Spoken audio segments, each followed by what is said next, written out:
This week, Ulster have reshuffled the team to try and put things right in their last game before Europe. Connacht, who haven't won in Belfast in over 50 years, are tonight's opposition. It's round 6 of the Guinness Pro 14.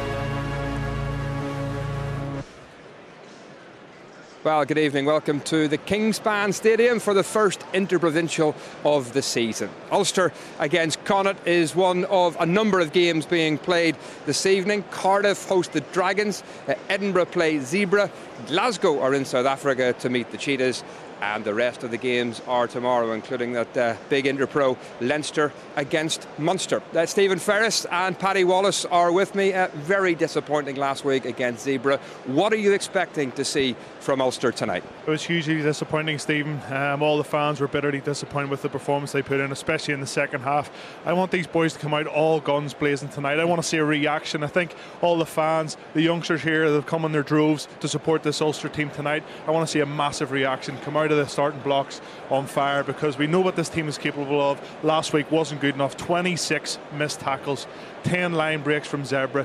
You just don't expect that from an Ulster team. So this defence really's got to stand up. In fact, just going to another stat, 72 points have shipped in the last 3 games, 2 of those games being at home. So for me, all round, this team needs a much better performance. Yes, it's been defensively disappointing. Paddy, where are you expecting to see improvement from Ulster this evening? Well, the error count was huge last week. There were too many turnovers, too many missed tackles. There's a wide range of mistakes being made. But Ulster this season have lacked consistency, and I think that's dependent on the opposition that they're playing. Mentally, if they are playing a weaker team, deemed a weaker team, like a Treviso or a Benetton or a Zebra, they take their foot off the gas. You saw whenever they played Clonethley, the champions came here, put in their best performance of the season. So.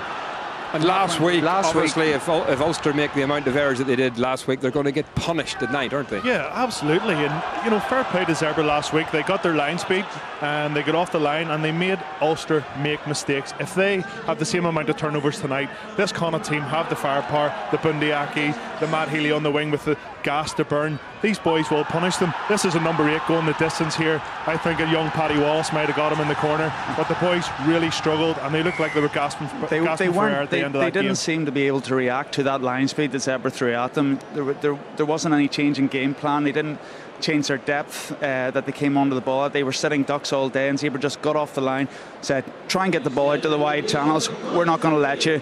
And Ulster didn't find an answer for it. OK, Paddy, Stephen, thank you very much indeed. Connacht are on their way. Time to join our commentary team. Ian Humphreys, but first, good evening to Jim Neely. And good evening to you, Stephen. And there is, well, the man of steel himself, a man around whom legends have been written and songs have been sung for many years. The great Connacht skipper John Muldoon, the man who a couple of seasons ago lifted what was then the Pro 12 trophy. Probably the greatest day in Connacht's history. Well, the Connacht coach Kieran Keane has made 4 changes. He's brought back in 4 internationals. John Muldoon, the skipper, in the middle of the back row. Finlay Beelum at tight head prop. Behind the scrum, Irish international Kieran Marmion and Matt Healy on the wing, meaning the dangerous Tiernan O'Halloran moves to his favourite position of full-back. It is not a bad Connacht side, and remember, they just conceded a late try a week ago against the Scarlets, and that meant that they came away from West Wales without a single point. There's Finlay Beelum, born in Australia, Irish qualified, had a spell of playing at Belfast Harlequins before he took himself off to the West, and has now been capped by Ireland on no fewer than 7 occasions. Also in the best position, keeping everyone waiting.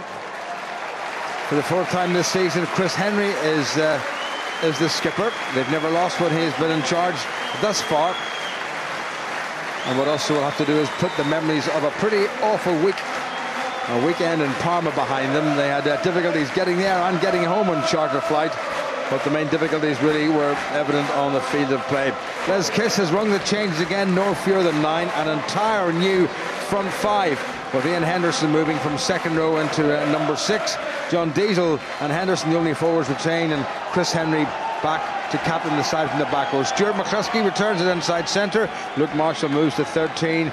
Jacob Stockwell, who's got 3 tries this season, on the left wing, and the one and only Tommy Bowe, the Pro 12 or now the Pro 14's top try scorer, is on the right wing. There's the man who did the opening game here, the Kingspan Stadium of this season. He was in charge against the Cheetahs, and he's Andy Brace, and this is his 28th league game.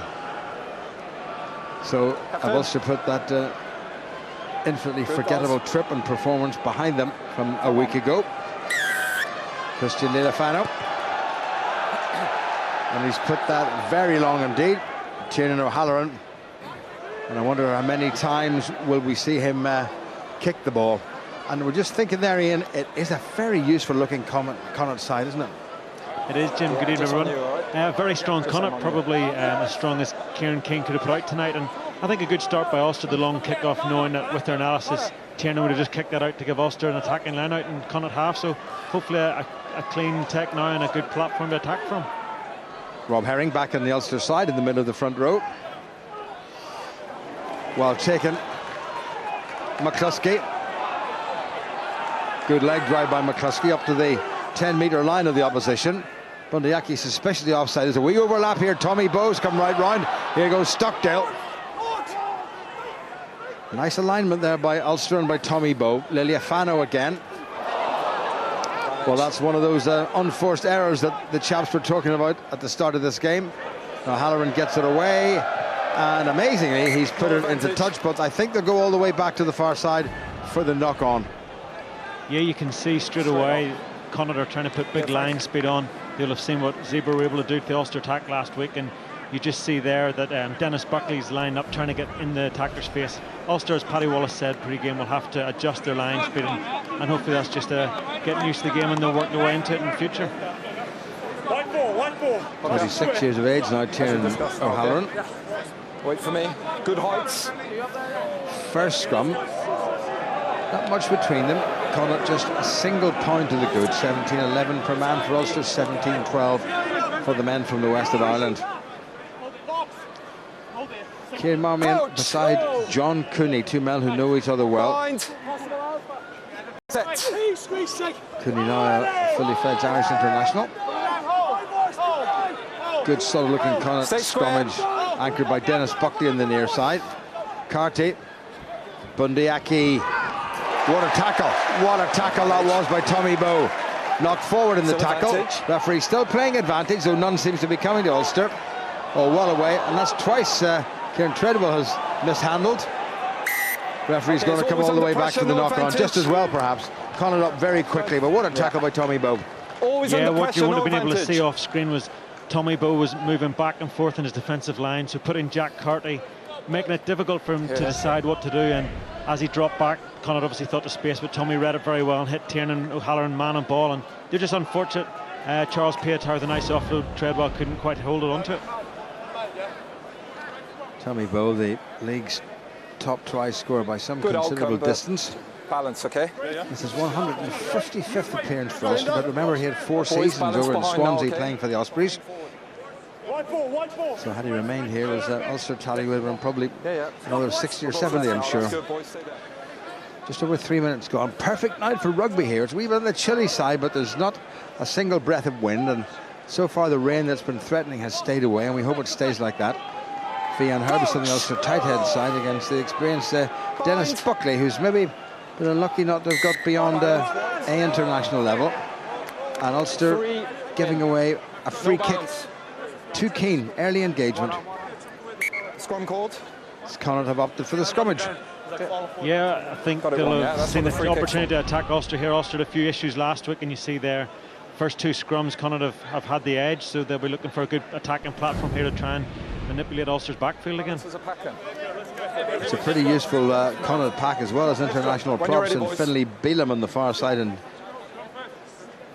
obviously Dennis Buckley's been pretty close to it. There's Ultan Delan and Quinn Rue in the second row, both Irish internationals. Seconds. Crouch. Bind. Set. Say. They're right this time. Good solid Connacht scrummage, and Ulster get a secondary squeeze on, and the referees penalised Ulster for whipping the scrum round illegally. Sometimes I wonder about that. If you're out scrummaging pulling out under pressure your opposition and they decide to whip it round, it's very hard to tell who's at fault, and Ulster looking rather bemused by that decision. It's on the 15. Yeah, I think Connacht obviously feel they've got the upper hand, and they'll be using this as an opportunity to get down into deep into Ulster territory. Ulster will hopefully be able to sort out for the next set piece. Jack Carty finds his touch.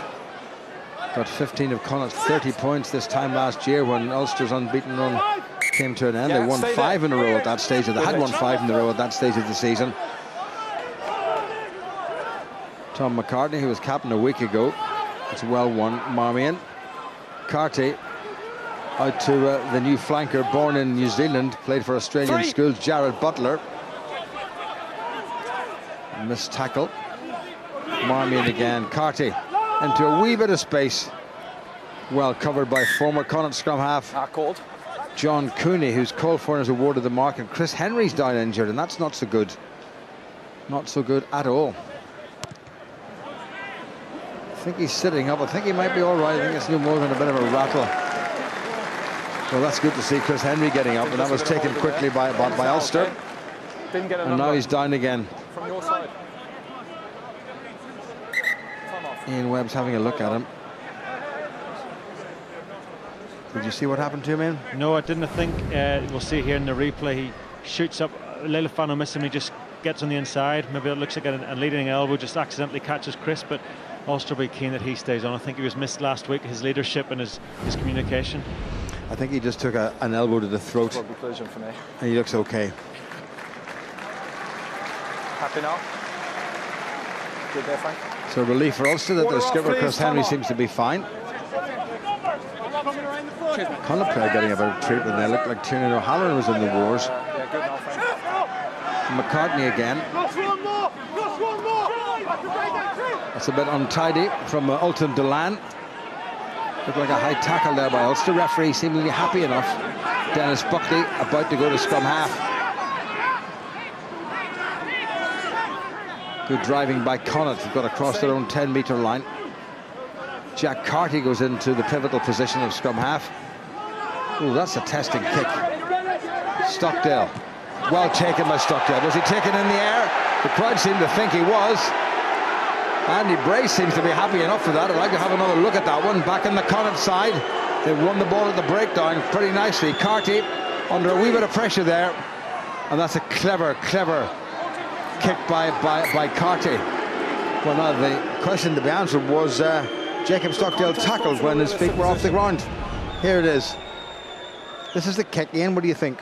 I think that's Carty's kick back in the corner. Oh, but it is, certainly sorry. From our angle, it looked like Jacob was in the air. Referee seemed happy enough, but that's the second time Carty's attempted to go into that corner. Well won by Ulster and by Alan O'Connor.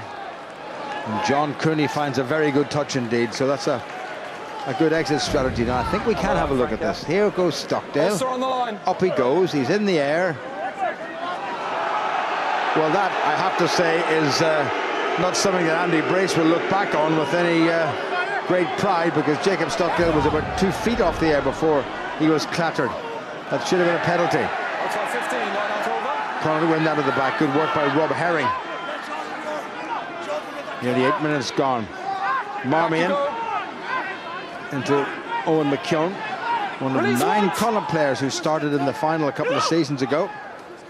Carty again. Bundyaki given no room by Luke Marshall. That's good defending by Ulster's inside centre. And they win their first penalty of the afternoon, or the evening. Yeah, very good defence by Luke Marshall, getting up line speed and good inside cover by Stuart McCluskey. And with Connacht getting tackled behind the gain line, it's very hard for the support runners to clean them out. As you see, Bundy gets tackled really deep. Good secondary support by McCluskey, and I think it was Jack Carty coming in the side. And that's a very efficient clearance kick by the Australian international Christian Leilufano, here until the start of next year. Signed a 5-month short-term deal to come to play for Ulster before he goes back and captains the Brumbies. We've got to be quick on the numbers, okay? Ulster's line out, and Andrew Brace, St. Ulster, you've got to make up your mind how many men you want in the line out. Great take by Henderson. Cooney, McCluskey. Nice little sidestep with Stuart McCluskey. Cooney again. Thunderous drive by Ian Henderson, support by Jean Deisel. Leilufano Look, Marshall out to Stockdale. Foot in the gas by Stockdale. Kept it back in field, and good support play by Liliafano, who's been savaged by Bundyaki. John O'Connor, who started the whole thing off. Cooney. Henderson again. This is more like it from Ian Henderson. Cooney. Piatau. Spills it.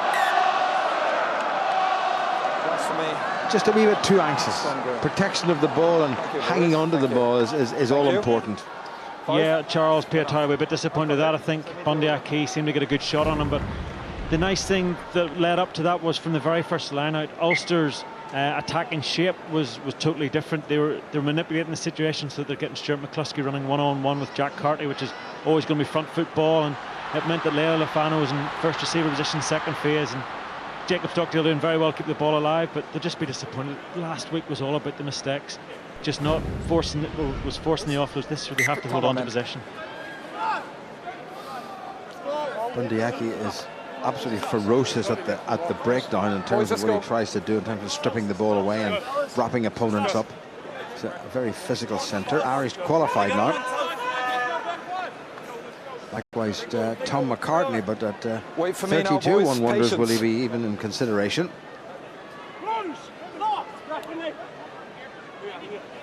Ulster hoping that the current Irish hooker and captain, Rory Best, is not too far away from reappearing following a bit of a problem with a hamstring. 10.5 minutes gone, no score. Wait, 9, behind the ball. Better look at Ulster's scrum on the Connacht put in. And they're under a bit of pressure. Carty. Oh, he struck that nicely. What a very good kick. And he hasn't. Oh, he has found his touch. Touch judge on the far side, having to sprint back to the halfway line.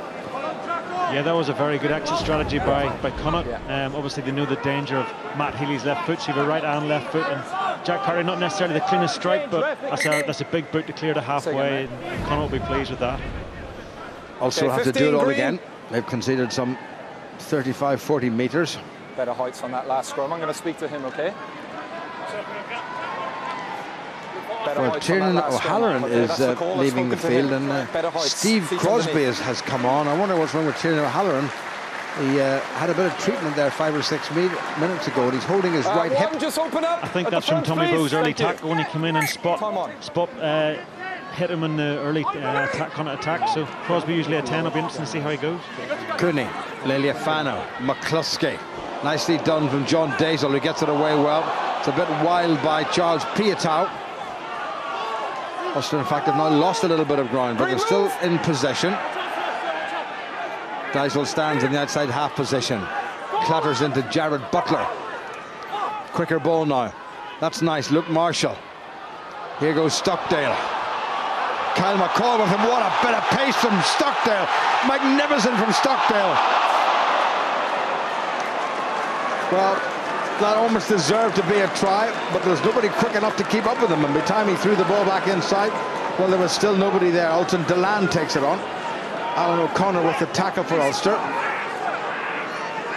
Take him back, Green. Well, Jacob Stockdale seems to have added a yard or two to his pace from last season. Well taken in by Liliafano. Piatau. Hold there, hold there. Nobody at scrum half. Now Cooney arrives. Well taken by Liliafano. That's one of his clever little probing kicks. Good passage of play by Ulster. But isn't it great to see someone like Jacob Stockdale stretch those legs? It was Ulster initially a little bit scrappy, but then that's what Luke Marshall brings to your team, the communication he had to Lele Lafano to realise that himself and Jacob Stockdale had a bit of a mismatch in the wider channels, and Jacob's shown this last year and a half how dangerous he is one-on-one. It's just a shame the ball went slightly behind Cooney. Shortened line out by Connacht. Miss out Quinn Rue, knocked back rather untidily. Butler. Carty to clear. Well, he skewed that one. Knocked back, that's fine. There goes McCluskey, nothing wrong with that. McCluskey giving it everything he has, and as he's been bundled into touch, he has indeed. Did his very best to keep it in. And there's a lot more urgency about Ulster's play this evening. Yeah, that was a sort of strange tactic from Connacht. Carty had been kicking them long with some success behind Stockdale, but whether it's because a little bit of rain coming in, he tried to go high and compete. but good knowledge by Stuart McCluskey to know he wasn't offside, and just disappointing for him he wasn't able to bump off the last tackler and get over the line. Well, just as we were saying as you joined us, that it was a nice evening here. The rain is starting to come down. It's a fine drizzle at the moment. In you come, please.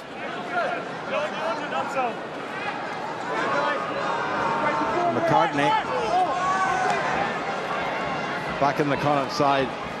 Jared Butler tries to make ground, and he's met head on by a couple of Ulster defenders. Kieran Marmion, good clearance again by Connacht. Marmion does get the ball away. Yeah, another good exit by Connacht, but Ulster will be encouraged that they've now got a good attacking platform just outside the 22. They're playing well in behind Connacht. They're forcing Connacht to try and exit, and time after time the pressure hopefully will tell, and Ulster can get some points on the board.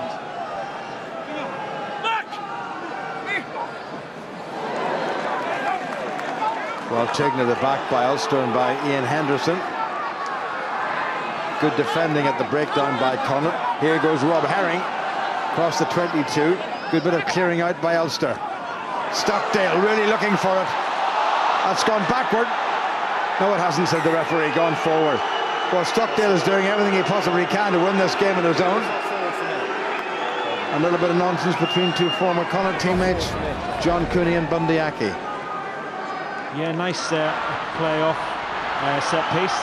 Leali'ifano perhaps taken from Bundy, but I think Ulster are fortunate not to get a crossing penalty by McCluskey, and then also fortunate Luke Marshall doesn't get pinged for being in front of the knock-on. But Ulster showing plenty of promise and getting their dangerous ball carriers on the ball with Jacob Stockdale and Stuart McCluskey. It'd just be nice if they can now try and get more of Charles Piatt on the ball in Brooklyn Field.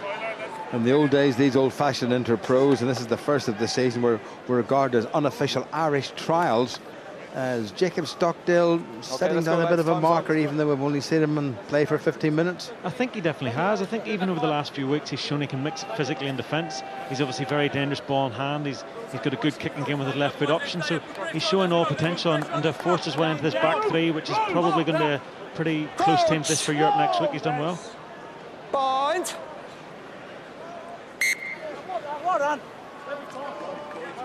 No, it's not well done, okay? Good gap, both of you now work together. Okay, next one's a sanction, lads. Let's go. The brace seemingly running out of patience with the respective front rows for not getting themselves engaged properly. Wait for me. Is that very knowledgeable little chap, knows everything about front row play, I'm sure. Patience. Crouch. Bind. Set. Stay. Whatever happened to putting the ball straight down the tunnel? Plenty of time for Jack Carty, and he takes his time and he finds his touch. And again, Connacht's, in modern parlance, exit strategy has been pretty good. It has. They've obviously come in with a very specific game plan of kicking the ball into touch and trying to attack Ulster's line-out, because Carty's not going long and in. It'll be something as planned pre-game, and they obviously feel they can get at Ulster's line-out. But so far, Rob Herring's line-out's been very accurate, and hopefully they can continue. Well, territory and possession all going the way of the home side at the moment as we come up to the end of the first quarter of this game. Still no score at the Kingspan Stadium. Once again, Ulster won it nicely. Once again, as McCluskey thought about the little backhand pass. Cooney, Chris Henry, seemingly fine again. Into Ulster Delan. Good release by Ulster's captain. Back inside to Herring. That was nice. Bit of sleight of hand by Luke Marshall, seeing the way outside him was blocked. Kyle McCall. Cooney again. Marshall. Ooh, my goodness, that very nearly was another intercept given away. Connacht read that very well.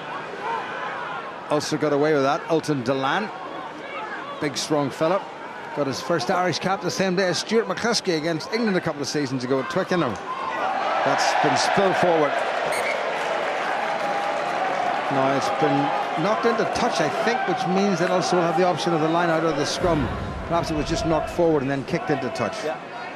Yeah, as you said, just been given the option. Line out for Ulster, so Ulster look another attacking line out, but well read in the wide channel by Jack Carty. Sees the back option and Ulster were fortunate to get away with it. It wasn't like last week, but he seems to have taken a knock from that. So Into touch though. Connacht be keen he doesn't go off after already having to bring on Steve Crosby. Ulster scrum. Yeah, time's off. Well, there's 3 young men at the heart of the Ulster pack there. Kieran Treadwell, who's only 21, Alan O'Connor 24, Ian Henderson, the daddy of them, at 25 years of age.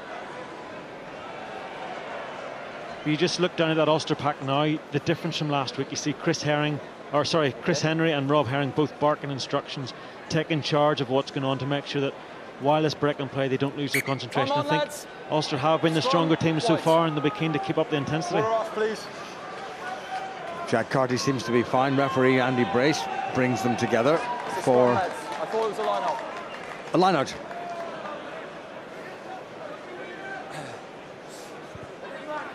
Let's go, fellas. Oh, it's the scrum. Lads, better on the last. We have to keep that. Let's go. Well, we saw last week ready, in boys? Parma, the referee, the Scottish referee, Mr. Adamson, was very, very hot on the scrummage and penalised Ulster quite an awful lot of times. Andy Brace, nothing too far, just 1 free kick against Ulster. Bind. Set. Stay ball. 9. Big squeeze by Connacht. That's a penalty against them. Coming up in the scrum, I think, against Dennis Buckley. Coming in across Vian Herb's sword, so we'll get the penalty. And don't bet on Christian Elefano not going for the corner. Yeah, Connacht seemed very disappointed as Tom McCartney got up there. He was questioning the referees at that decision. They seemed to put the shove on, but Ulster will be pleased to win the penalty here, and hopefully Elefano with the banana kick, trying to work tight down the right-hand touchline, but Ulster will be pleased with how they're going now. I think despite it being 0-0, it's been quite an entertaining game, and referees let it flow, and it's been a good spectacle so far. I'm led to believe they're just over 14,000 here tonight, which is the biggest crowd of the season so far. Some way short of the capacity of 18. Great take once again by Henderson. Here goes John Deisel. Cooney, flat pass to McCluskey. Connacht seemingly about to encroach. It was Kyle McCall made ground for Ulster. Last Eliafano. Now, why did he kick? Why did he kick? And this could be very interesting because Cian Kelleher is not slow. Man who scored a couple of tries last year in Galway against Ulster. And Ulster have now lost 60 metres, and perhaps the kick was not the option. Yeah, it seemed to maybe be a pre-plan in that phase. They would try and the short cover through, but brilliant work there by John Cooney. He's shown all season how good he is at tracking back and covering defensive lines. So I think is this Ulster fortunate to have the ball here, have possession. Connacht had the scrum, sorry, but Ulster be disappointed. Good attacking position now, back again defending, and Connacht have looked dangerous on the counter, and I'm sure they'll be looking to get Bundy Aki here. He hasn't managed to have much influence yet going forward. Well, O'Halloran is gone, but Matt Healy and Cian Kelleher are both very quick men. As Kiss passing instructions down to the touchline, and they'll be passed onto the field. 21.5 minutes gone, no score.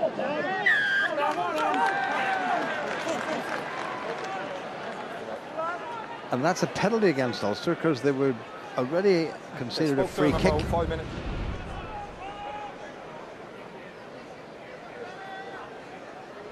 Well, the first was a free kick. The second offence, the same offence, is a penalty. And Connacht not going for the post, interestingly. Although Jack Carty is a good kicker. And that's a good kick into the corner, mind you. Sort it out now. Yeah, I think Connacht obviously fancy themselves in the drive here. They feel that when they come to Ulster, they feel that they have the opportunity to come and be really physical and mix with Ulster through the years. That's what they've always brought. And again, it all came about because Ulster gave away possession, perhaps unnecessarily. Here's Tom McCartney, born 32 years ago in Auckland.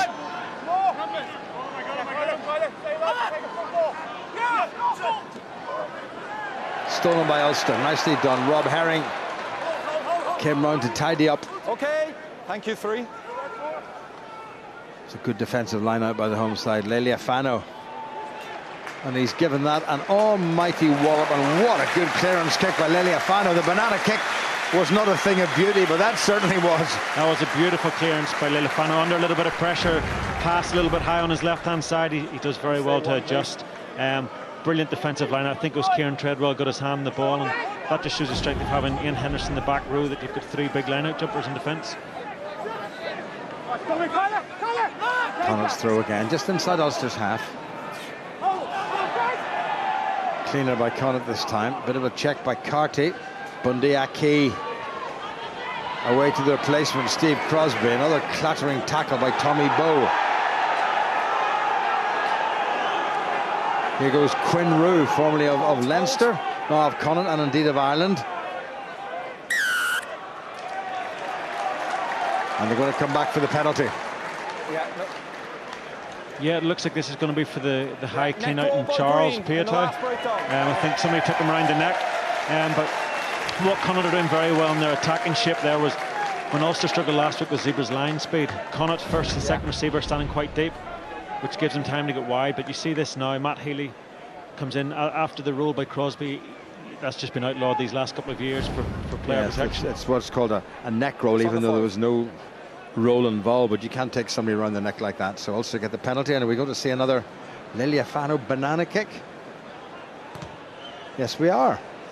Prettier than the last one. Yeah, but he's only sort of made 10 yards, and that's where you maybe think bringing Jacob Stockdale or Charles Piatow's left foot might be a better option, so close to the touchline. But listen, it's in touch, at least it didn't miss touch.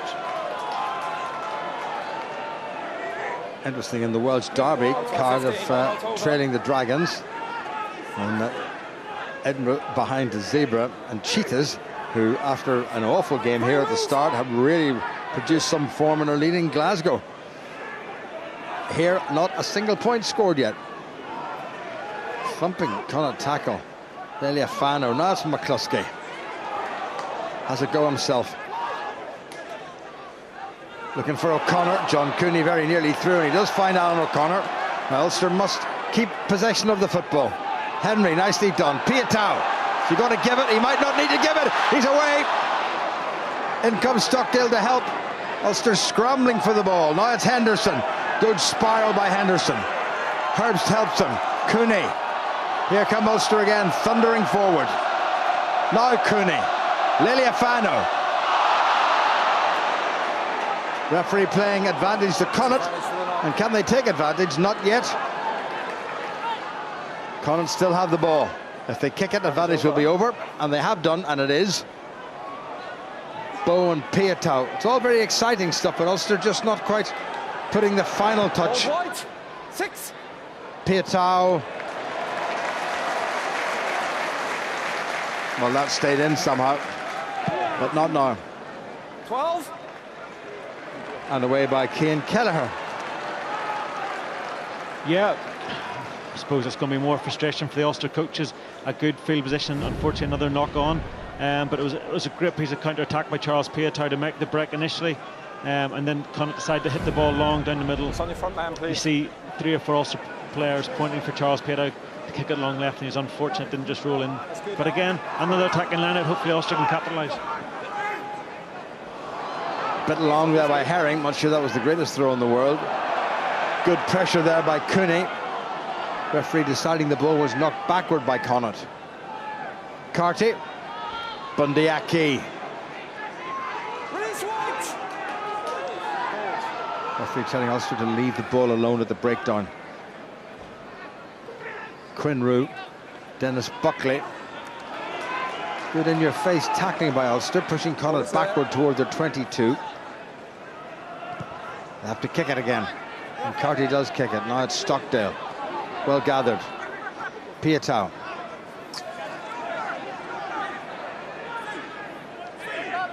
Cooney, also on the narrow side. Bowe has come in off his right wing. Good presentation by Tommy Bowe. Good work at the breakdown, but illegal work at the breakdown by Jared Butler, the Connacht flanker, and that's a penalty to Ulster. Yeah, he's very unfortunate there. We were able to hear on the TV the referee had said ruck formed. Nice to see Tommy Bowe coming roving off his wing, looking for action. Patrick Wallace. Evening, gents. Yeah, frustrating performance so far, I think, from Ulster, who have been able to create, I have counted 4 attacking opportunities into the Connacht 22, and each time spill the ball very, very loosely. So not learning too many from their mistakes over in Zebra last week, coughing the ball up too easily whenever they get into their getting opportunities to score, which would be very frustrating for Les Kiss, and unable to build any momentum off the back of that. Yeah, well, the patterns seem to be in place. It's just the final execution which will annoy him very slightly. They seem to know what they're doing, but the last little bit of finesse maybe just lacking.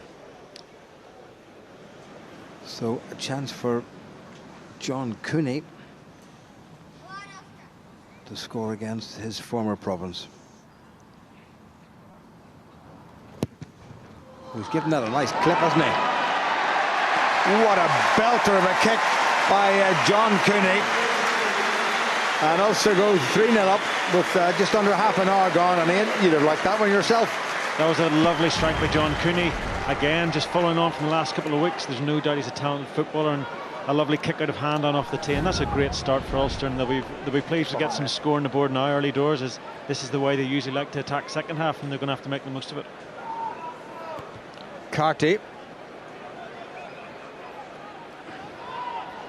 Taken by Stockdale, who had his feet very firmly on the ground. The last time he took the ball, he was in the air, and the Connacht player should have been penalised for it.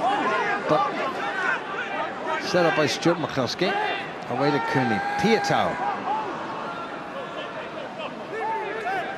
John Dysel gets up to the 22. Eliafano runs into the formidable figure of Bundyaki, who will hang on to him. Eliafano has got to make sure that ball is presented, and Connacht penalised at the breakdown. That might have gone the other way in. It might, but again, rules have slightly changed again this year, and you can see that Bundyaki made the tackle. The referee said release, and he just lay all over it. So Ulster very fortunate because they had no blockers in place there for their exit. And Connacht will be hard done by, but as soon as that knee's in the ground, that's tackle completed, and you can see both Bundyaki and is it Dennis Buckley that just haven't released. Aki very clever there. He not only wrapped up Liliafano, but he turned his body round to get in between the ball and any Ulster support players, but it was illegal. And Liliafano has found his touch. Under 10 minutes to go, 3 points between them, which doesn't actually surprise me, because only once in the last half dozen games has there been more than double figures scored in terms of winning margins. Again, Ulster's lineup not just so good.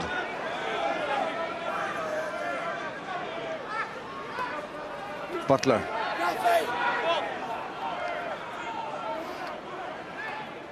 Carty looking to put some width on it.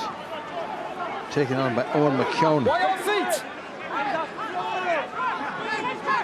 Carty again. Aki trying to create a bit of space, and they have created a little bit of space on that far side. Cian Kelleher not forced into touch. Connacht still in possession. Ultan Deland checks. Well gathered, poorish pass. Stay there. McKeown. Crosby couldn't do much with that, and he managed to knock it forward. Rather unfortunate there. Wasn't a great pass from his tight forward.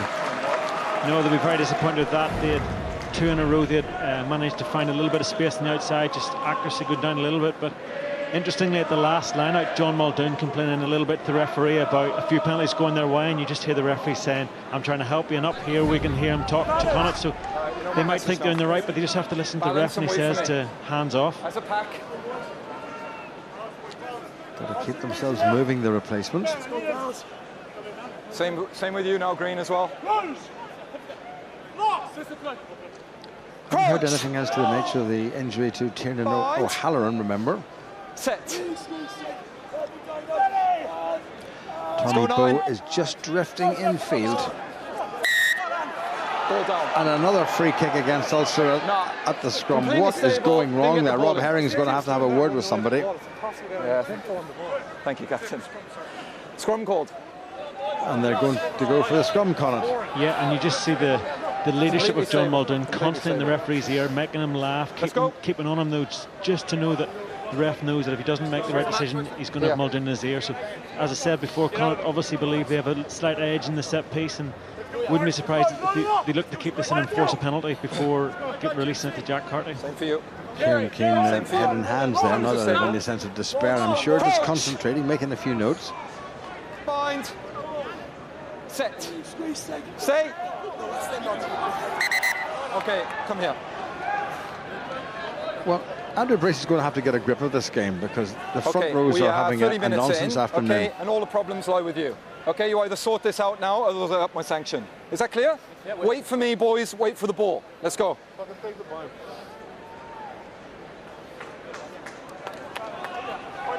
You're wasting too much testosterone flying about down there, Ian?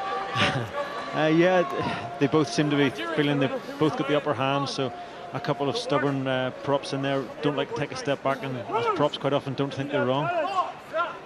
They're never wrong. You should know that. Bind. Having avoided them all your career. Set. Stay. So let's see if we can get this one right. Good strike by McCartney and control by Muldoon. And it's another penalty against Ulster. The front row coming up this time. Well, this is something they will have to get sorted out before big European game this time next week against Wasps. It is, and we just keep harping back to Connacht. Obviously feel they've got the edge, and you looked at that Connacht backline, they didn't even seem prepared that they were going to have an attack. They just knew the ball was staying in there until they had won a penalty, basically. So yeah, it's something for us we're going to have to look about. You can take over what's happening here, Jim. Well, Connacht won it well, and then they were controlling it, and the referee decided that Ulster popped up to prevent Connacht driving. But I have to say, I watched the Connacht game away in Stratty Park against the Scarlets last weekend, and they had the Scarlets front row on toast for most of the game. Butler, well gathered by Marmion, Carty, Aki. Into the back line comes the replacement, Steve Crosby. Stay. Carty. McCartney runs into John Diesel, who's been quietish so far. Quinn-Roo, another Springbok who's now Irish qualified, indeed is an Irish international. Aki. Oh, good offload by Aki. This is nice stuff. Here comes John Muldoon, the Connacht skipper. This is the first real threat posed by the men from the west of Ireland. Here goes Quinn-Roo. Good tackle in the middle of the park there by John Diesel. Aki at scrum half. Carty, Butler, Crosby. There's a man over here. This could be interesting for Ulster. That's back inside. Was the pass forward? The crowd seemed to think it was. Connacht within touching distance. Here goes McCartney going for the line, and he's got the try. And having survived more than half an hour of constant Ulster pressure, Connacht have suddenly sprung the trap, and they've scored. We talked about Bundy Aki being quiet, and what an offload he made. That's the difference if someone like Bundy Aki brings your side. And then, to be fair to Connacht, brilliant handling. You see they've got back rowers spread right across the pitch, and all their forwards are comfortable ball in hand. And it's just quality, accurate passing. I think we'll see here whether or not it's forward, but that's just beautiful take and give, simple hands. That's the pass we think was forward, but a good finish from so close to the line. Butler took it on, and McCartney burrowed underneath Piatow and Stockdale.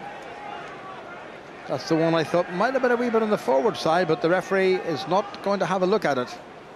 And his TMO, Peter Fitzgibbon, former referee of renown, has not interfered. Well, it took Ulster almost half an hour to go ahead, and within about 6 or 7 minutes they have gone behind to a Connacht side who perhaps will never achieve what they did a couple of seasons ago, but they're giving it a good shot. Since Carty hasn't made that, but 3.5 minutes to go. Ulster 3 and Connacht 5. Yeah, Ulster will be very frustrated with that. They've sort of dominated most of the first half, but fair play to Connacht. That was a very well executed try. Nothing fancy, just very good hands and good patience at the line not to force that pass. Well, McCartney did very, very well up to the goal on the narrow side where there were fewer Ulster defenders. Now Ulster need to respond and get something back before the interval. Gathered in by Kelleher, who comes in field. Hold. Marmion. Good thumping tackle by Ulster. Marmion thought he saw a bit of a gap, and he did, but it was closed pretty quickly. Dennis Buckley at scrum half. Bundy Aki. That's into touch. Good defending by Ulster and by Luke Marshall in particular. Tom Farrell getting no way around his opposite number. That's an interesting decision by the touch judge there. Luke Marshall seemed to have wrapped up who I think was Matt Healy very well, but I think Matt Healy seemed to release it just as he's been tackled and maybe rolled in off Luke Marshall's leg. But the way Luke gets his legs so close, I think they're saying it came off Luke Marshall's legs. Very unfortunate, but great cover tackle by Luke. Shortened line out by Connacht. McCartney, the try scorer, looking for Rue. Well taken. Jared Butler. Solid defending by Ulster. Here comes Ultan Delan. Bounces off Christian Liliafano. Connacht looking very efficient. Bundyaki, well, has done well to hang on to the ball. He is immensely strong. He's like a middleweight boxer. Little tap and go. And again, he's presented it nicely. Marmion looking for a runner. Gets it in the shape of Quinn Rue. Use it!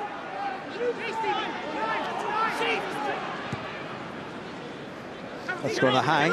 Piatau chases and nudges it forward, methinks. Play on, says the referee. Playing advantage to Connacht. Marmion has a dart himself. Chris Henry was the initial tackler. Into a bit of space, that's nice. Well gathered. Steal is good. Stolen by Henderson, who unfortunately for Ulster knocked it forward. No advantage, no advantage. Just off his balance there. He won the ball initially and he was at full stretch and he just couldn't quite keep it under control. Yeah, it was good noticing by Jack Carty. There's a bit of space, but that's a great steal by Henderson. Just very unfortunate that Ultan Delan managed to get his hand in, and fortunately for Ulster, John Cooney got his foot to, because Connacht had a bit of an overlap had they been able to lift it. Another worrying injury there. Jean Dysel, a bit of a shoulder knock potentially. You don't want to obviously lose any more back rows after Marcel being a little bit unavailable for a while anyway. Yeah, very much up in the air, his future. He's gone back, Marcel Coetzee, back to South Africa, where he's going to see the surgeon who performed the initial operation on his knee. And if I were a betting man, I wouldn't be all that confident about him playing too much more rugby, certainly not this season. And Nick Timoney's out for 8 weeks with a nasty ankle injury.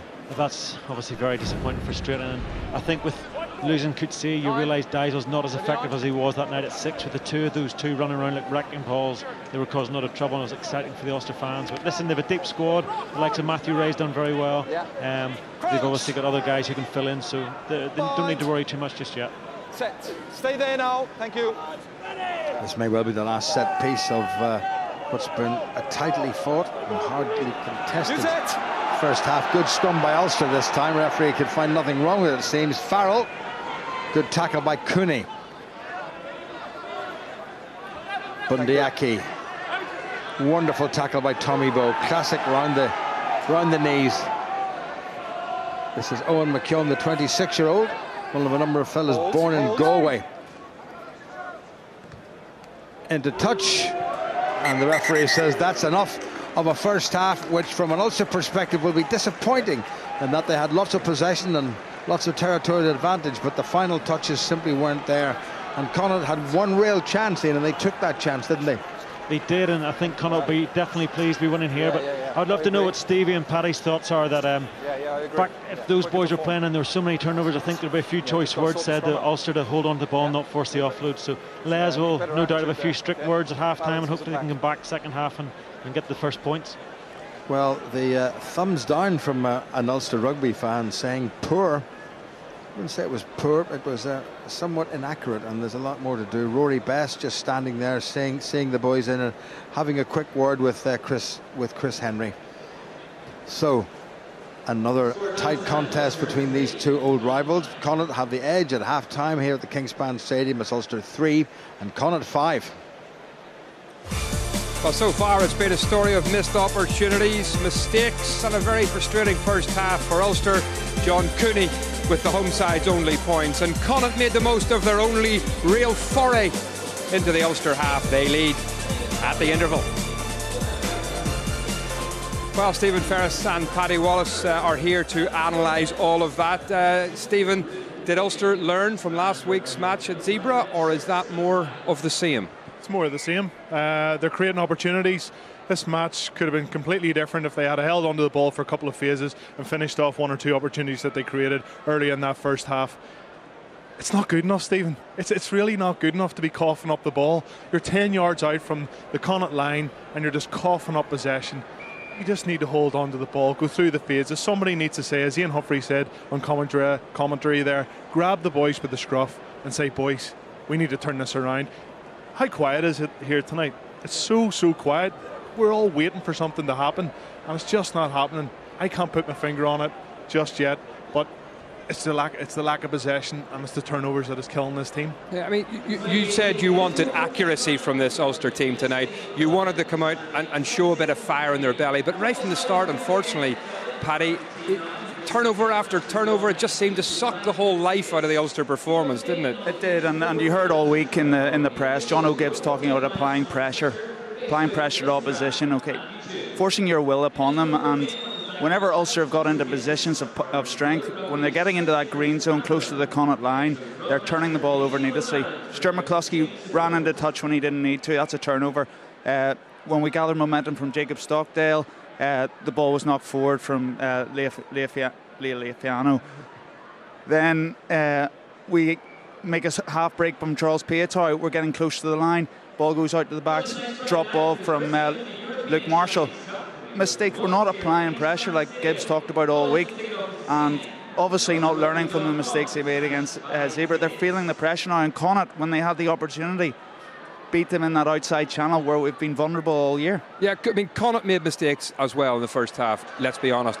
But when they got their chance, they took their chance, and that was the difference before half-time. Stephen, this Ulster team could have been 15 points up in the first 10 minutes if they had a retained possession and just got the momentum.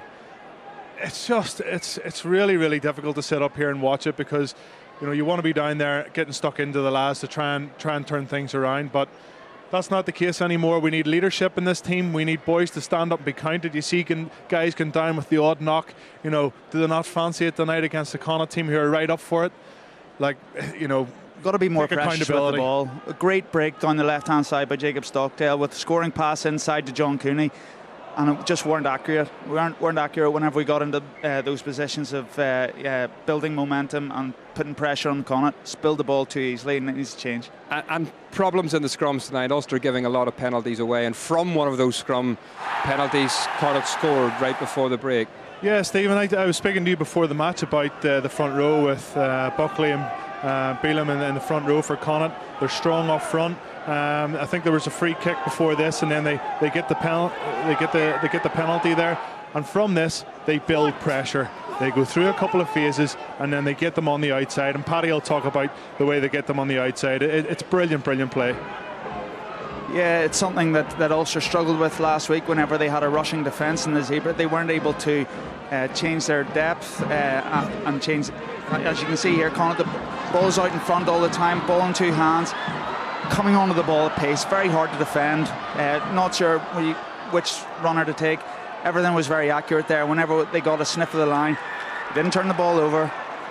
They were able to get over from 2 yards. But it came from that deep running, didn't it? Deep running, very accurate passing, and everybody's applying pace to the ball. It makes it very hard to defend, and Connacht have shown that in the last game against Scarlets. They have the ability to go wide and cause teams a lot of problems, and they've done that tonight and deserved that score. And when they do get to the line, they're 2 yards out. There's no helter-skelter. Get the ball out, get a runner in behind. Something goes wrong, take your time, get a front rower in there, pick and go. 5 points, thanks for coming. The only opportunity that they had in all of the first half.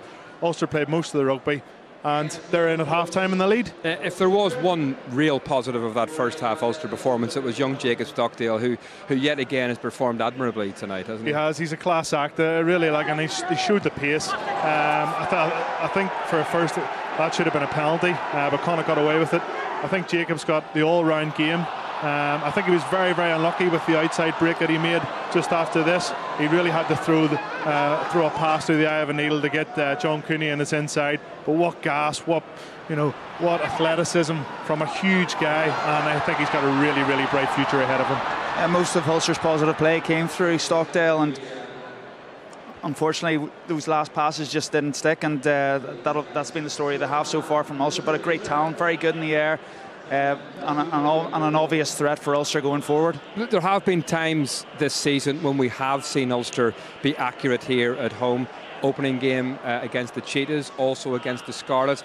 But tonight, even though they started to create opportunity after opportunity, it must be very frustrating when you make so many mistakes, and it's a hard thing to stop, isn't it? It is a hard thing to stop, and when it happens once or twice, then the doubts start to set in. You've seen the fan at half-time with the thumbs down. They want to see running, flowing rugby, but they want to see tries, they want to see consistency, and that hasn't happened here tonight. But you know what, Stephen? It would not surprise me if this Ulster team come out in the second half and scored 25 points. That's just the way I've been seeing this Ulster team over the last couple of seasons. They'll be very disappointed with the way they attacked in the first half, and just coughing up ball like that too easily. It's unacceptable. If they didn't bounce back from the zebra performance in that first half, will that first half for their performance out there, will that first half performance, will that ignite them second half? I'd hope so. I'd like to be a fly on the wall. I can just imagine John O'Gibbs, the personality that he is, saying a few choice words, a few Stevie Ferris words to them, and hopefully we'll regain their concentration and focus and not spill the ball quite as easily and come out with that aggression and desire now to put this Connacht team away whenever they create the opportunities, take them. OK, the club captain, of course, is not playing tonight. He's still injured, Rory Best. Let's hear his thoughts. He's pitch side with Gavin Andrews. Yeah, Rory chatting to various people around the place, watching a bit of mini rugby. First of all, how's the injury? When will we see you back? Look, it's not too bad. It's just slow. I think with a hamstring, you got to be a little bit cautious. Don't want it to look, if it goes again, you're talking about resetting again to another 4 to 6 weeks. So hopefully the next couple of weeks. But look, we have a great medical team here, so we just have to listen to their advice, unfortunately. So ready for Ireland in the autumn, but chances are maybe Leinster before that and maybe European rugby? Yeah, look, I think Leinster's very realistic. Hopefully La Rochelle is achievable as well, but look, we'll have to wait and see, and it really is taking it week by week, trying to push it on within that week to get the metres up and just see how it reacts. Frustrating for you on a night like this, first Interpro of the year? Yeah, it is, and I think, look, the rain stopped now, but it's been a reasonable night, and look, I think from our point of view, we've had created a lot of very good chances. Some of the play out the back with the backs on the edge, and then some of the forwards offloading through the middle has been really good. Obviously, we need to be hard on ourselves. We need to put a few of those away.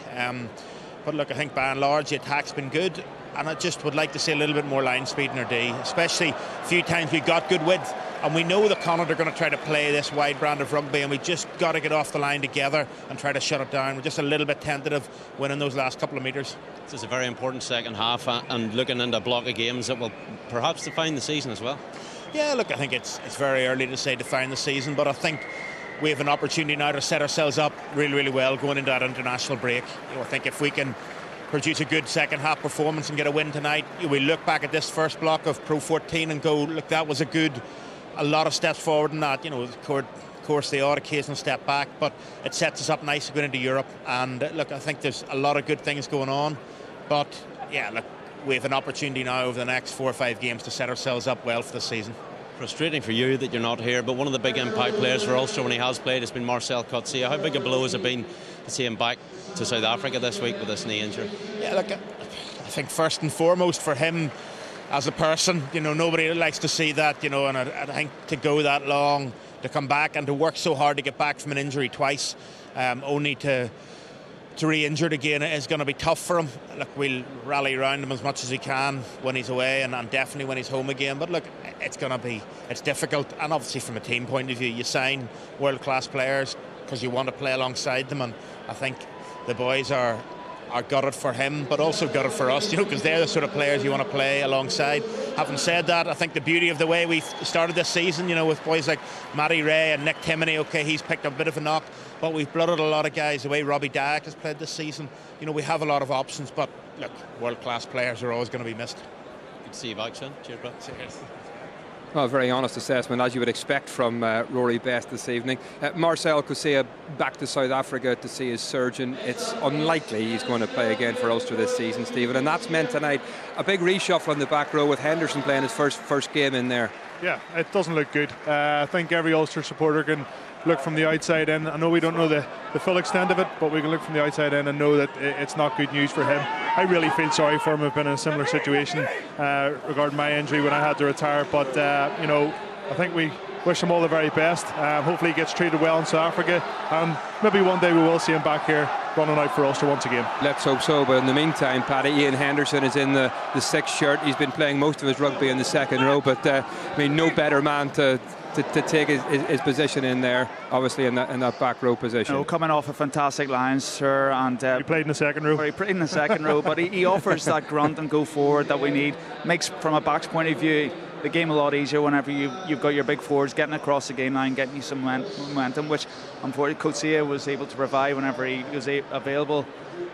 Players' best ability is his availability, and unfortunately 5 matches in a year and a half is unfortunate. It just shows how fickle the recruitment process is. Yeah, unfortunate obviously for him, very unlucky as well for Ulster, but they've got to play with who is here. This second half, Stephen, we asked you in the first half, what do you expect to see, but what do you expect to see from Ulster's second half? Surely a big reaction and a big bounce back. What Rory said there at half-time to Gavin Andrews, you know, it's not good enough that they're coughing up the ball. Their line speed is tentative. They're not getting off the line. Look at Zebra last week. They were like men possessed, getting off to chop tackle the Ulster boys down. That's what I want to see, just the enthusiasm and the hunger to kind of put in impact tackles, try and create turnovers, attack the breakdown when there's opportunities, and get your big men like Diesel, like Alan O'Connor, get them into the game, get them go forward and try and get this back line moving. Yeah, just a slight adjustment for me in some of the depth of the play, especially up in those wider channels. So that first Potter actually creating a bit of space and creating overlaps, with the Connacht defence is coming up quite strongly on the outside and cutting the ball off. If Ulster can adjust their depth, get a bit more depth so they can come onto the ball as you saw Connacht do for their try, I think there are opportunities to break down that Connacht team out wide. OK, Paddy, Stephen, thanks very much indeed. Connacht haven't won here in Belfast since 1960, remember, but they lead going into the second half. Back to Ian and Jim. Well, the men from the city of the tribes are only 40 minutes away from overturning half a century of defeat and misery here in BT6 in Belfast. Jack Carty gets the second half underway. Ulster need to call for it, well, that's dreadful. Piatow and Stockdale looked at each other, and the old adage used to be, if the man who comes forward should be the man who should take the ball, and Ulster have made a real mess of that, but fortunately Andy Brace has given Ulster an initial penalty. Yeah, Ulster very lucky there. Obviously a little bit of disorganisation, and Connacht quite unfortunate because the ball seemed to have already popped out of the ruck before. I think it was Tom Farrell kicked it, but obviously the new rule this year, not allowed to kick the ball out of the ruck. So Ulster releasing pressure, and obviously they'll be looking now for holding on to the ball and looking for the first score, because as we sort of said, they'll be frustrated after that first half. Well, you're not allowed to do that, Tom Farrell, and he was penalised, but Christian Liliafano hasn't made an awful lot of ground with his kick to touch. Well taken by Henderson. Now it's Cooney. Bit of a miscue. And Rob Herring was in contact with the ball when he went into touch, and that's going to be a line out to Connacht. So Ulster have not started the second half with anything that would inspire confidence in. No, and I'm sure the coach are sitting up there pulling their hair out. That's 2 pretty basic errors straight away, and it's just the kind of energy that Connacht thrive on. They thrive on teams' mistakes, and they're not a team that really play well for the full 80 minutes, so you can't afford to give them cheap territory. McCartney, that's loose, well taken in by Kieran Treadwell. Gets a chance to stretch those legs of his. Cooney, Diesel up to halfway, well tackled by Connacht. Set up well by Kyle McCall. For the penalty 8. Liliafano. Luke Marshall runs a good angle. Bit more zip in the play now. There's Piatow into a whole swathe of green jerseys. Liliafano. Henderson. That's what the crowd have come to see. Good work by the Lion. Liliafano. Kyle McCall into the Connacht skipper John Muldoon. Cooney again, Liliafano, Marshall, nicely done by Diesel, Stockdale. Connacht man in the way. Liliafano, again Kyle McCall gets past McCartney. Liliafano again back in position, Tommy Bowe. Stuart McCluskey.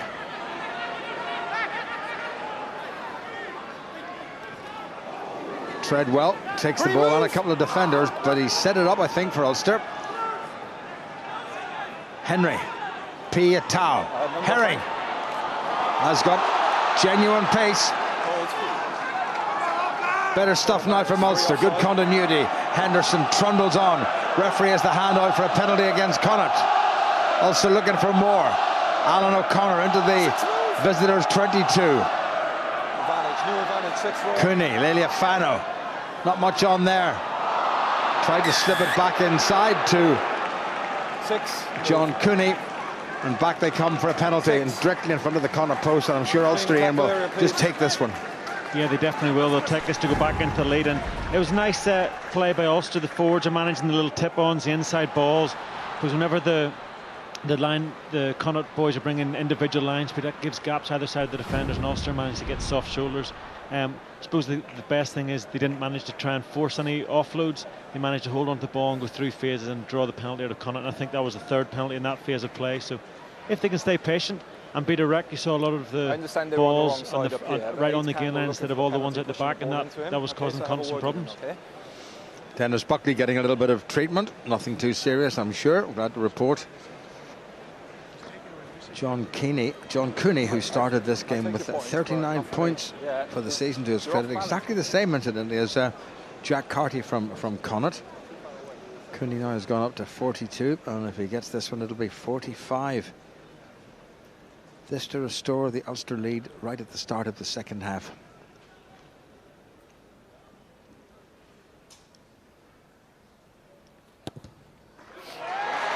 He's given it a nice little clip. And with just under 5 minutes of the second half played, Ulster back in the lead. It's Ulster 6 and Connacht 5. Yeah, the coaches obviously and the players will be very happy with that to get the first score of the second half.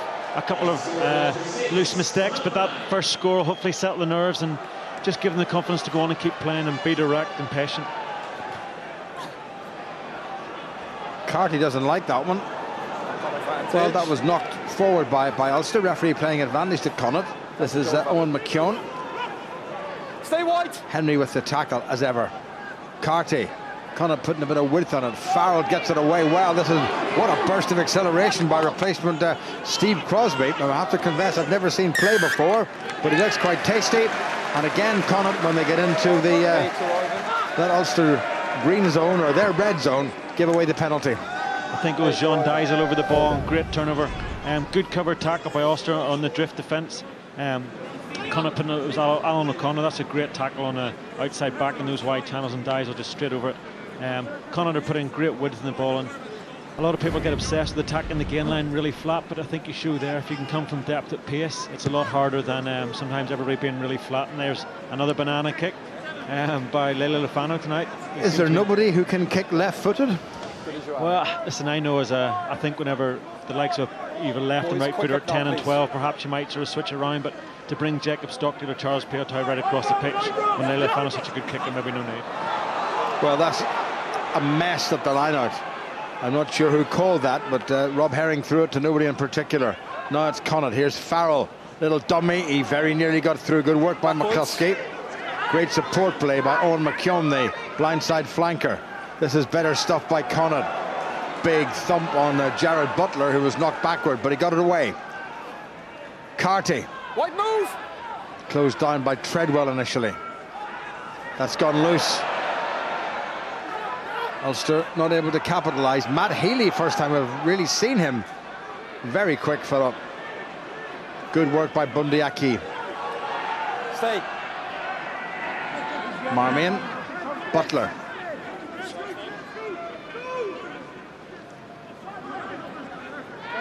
Finlay Beelum. Had a season here in Belfast with the Harlequins club. Outrageous dummy. Good covering tackle once again by, surprise, surprise, John Cooney. In fact, it was Jean Diesel. Stockdale missed the tackle. Back inside to McKeown. If he gets away, Ulster are going to be in trouble. Good covering there by Ulster. That was, I think, John Cooney. And Ulster, I think, have managed to turn that one over. Good counter-rucking. That was a try-saver. Now here's Ulster. Now it's Pietau. He's got McCluskey with them. That was the right thing to do. Huge kick. Great tackle by Cooney. Well, he had a great tackle. And away goes the speedster, Matt Healy, who's got blistering pace. Ulster fans not happy that Charles Piatow is down flattened. Referee's got the hand out to a penalty, and boos ringing out around the Kingspan Stadium. Referee is still saying play on. Here's the replacement, Crosby. I've never heard noise like this at all, and they'll come back for the penalty, but the referee will be told to come back, and I'd like to hear what he's going to say to his TMO, Peter Fitzgibbon. Yeah, no release. Yeah, I mean, at the time, I think we were looking up here thinking Charles might have passed him at Glusky, but he looks out of it, doesn't he? He doesn't look good, and I think this is going to be an HIA regardless of whether Charles sits up or not. And it's just, we need to see it in replay. I must be honest, I followed the ball and didn't exactly see what happened. But well, I'd like to hear what the TMO is saying. And the referee. Andy, genuine attempt to charge the ball down. The players have just collided. There's no foul play. Well, Peter Fitzgibbon has just said there was a genuine attempt to challenge the ball. There was no foul play, and that's before the referee has even called for something. Charles Piatow, I have a feeling, will take no further part in this game. And with a European game against his old club, Wasps, next week, it's not looking good for the All Black. No, and I guess with concussions and everything, this is very precautionary. The chance, he might be back training, but it would be nice to see a replay. Peter Fitzgibbon's not necessarily the most favourite referee around these parts, so this might not go down too well with the fans. There's Piatow. Well, I'll tell you something. I don't know why Peter Fitzgibbon can say there was nothing in that. There was the chip. Just going for the charge, Did he leave the shoulder behind? I have a feeling he might have. Yeah, listen, I don't think you should be turning your back and leaving his shoulder. That's for me a definite penalty. All right, Peter Fitzgibbon's decided that's not. He's not the most favourite referee up here, and that doesn't help matters either. No, it doesn't, and Andrew Brace certainly won't be either. He has not had a good game, and Piatow must be made of some serious stuff because he's continuing to play. Well, what an interesting period of the game. Yeah, it is, and you know, Ulster, when they go back to this and realise it, well, whether or not it was a penalty, they were fortunate enough not to concede a try, because a great break by Matt Healy. There's actually a lot of space in the backfield, but everybody had kind of switched off waiting for them to come back for that penalty, and Connacht actually had a good chance to score. But this crowd, this atmosphere is brilliant now. I have never heard anything like this in all the years I've been coming to this wonderful ground. Well, can their dissatisfaction spur the Ulster side on? At the moment, they're looking down the barrel of going behind yet again. Carty keeps his cool and makes good the kick. So we played almost 10 minutes in the second half, and it's now Ulster 6 and Connacht 8, but they'll be talking about that for quite some time. And the more I look at it, the more I think, well, it was at least a penalty. Yeah, I think he's very lucky that could easily have been a yellow card, especially with the player safety as such a forefront of everything now. And you know, the booing and everything, that'll just spur Connacht on. They'll feel like the victims even more. But we see it again. Here we go again, look.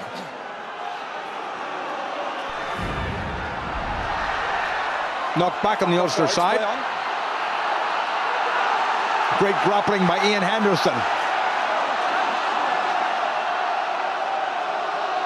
Well, this is going to put a very definite edge into this game, as if there wasn't one already. Tommy Bowe at scrum half. Away now. Piatow into Carty. Robbie Dyak's on the field, incidentally. Kieran Treadwell. Good work by Treadwell. Connacht look like they've got a replacement as well. Lelia Fano. Nicely done. Tommy Bowe got it away well. Chris Henry. The man outside him was in front of him, so he did well to hang on. Here comes Cooney.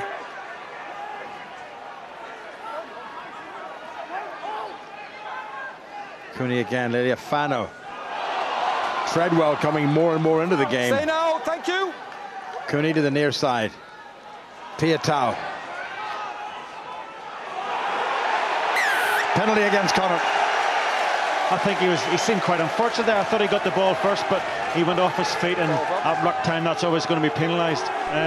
Treadwell, as you said, has come into this game really well. Leila Fano's given the forwards good front football to carry, and you can just feel Ulster are trying to feed off the energy from the crowd. But They just need to be careful that the deep runners aren't being caught isolated one-on-one with Bundy Aki pushing through the line, tackling Tommy Bowe. They were lucky not to get turned over when the ball was shipped on to Chris Henry. What is going wrong with Christian Eliafano's kicking? That is one of the worst kicks I've ever seen. And Connacht have a little chance now if they can make a little bit of ground. And that was one of the worst passes I've ever seen. Yeah, not the best piece of play there, but Eliafano seems to be limping. Hope it's not the quad that he's been struggling a bit in training with in the last couple of weeks, but yeah, Matt Healy won't be happy with that. Good opportunity for them to counter-attack, and Ulster now have a line out in the 22 where the kick would have gone to the other side of the pitch. Dave Heffernan's come on for Connacht. Well won by Henderson. Cooney. Well tackled. Good strength there by Stuart McCluskey. Ulster building up ahead of steam. And getting the penalty. A lot of infringement at the breakdown now by Connacht. Is Andrew Brace going to be as harsh as he perhaps should be in terms of going for his pocket?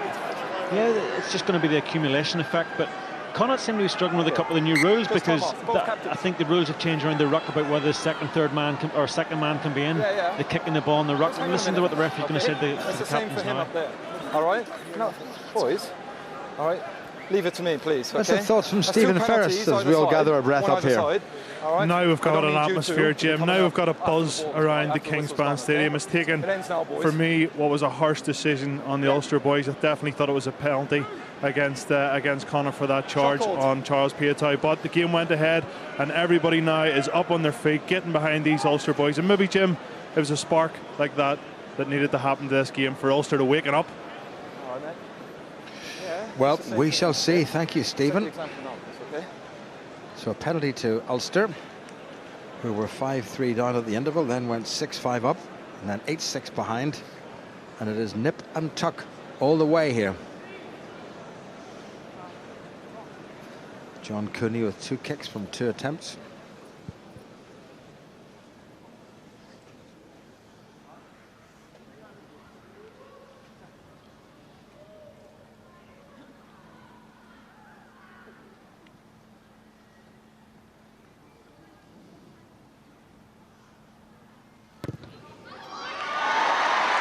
He's done it again, Cooney. 3 out of 3 for the former Connacht scrum half.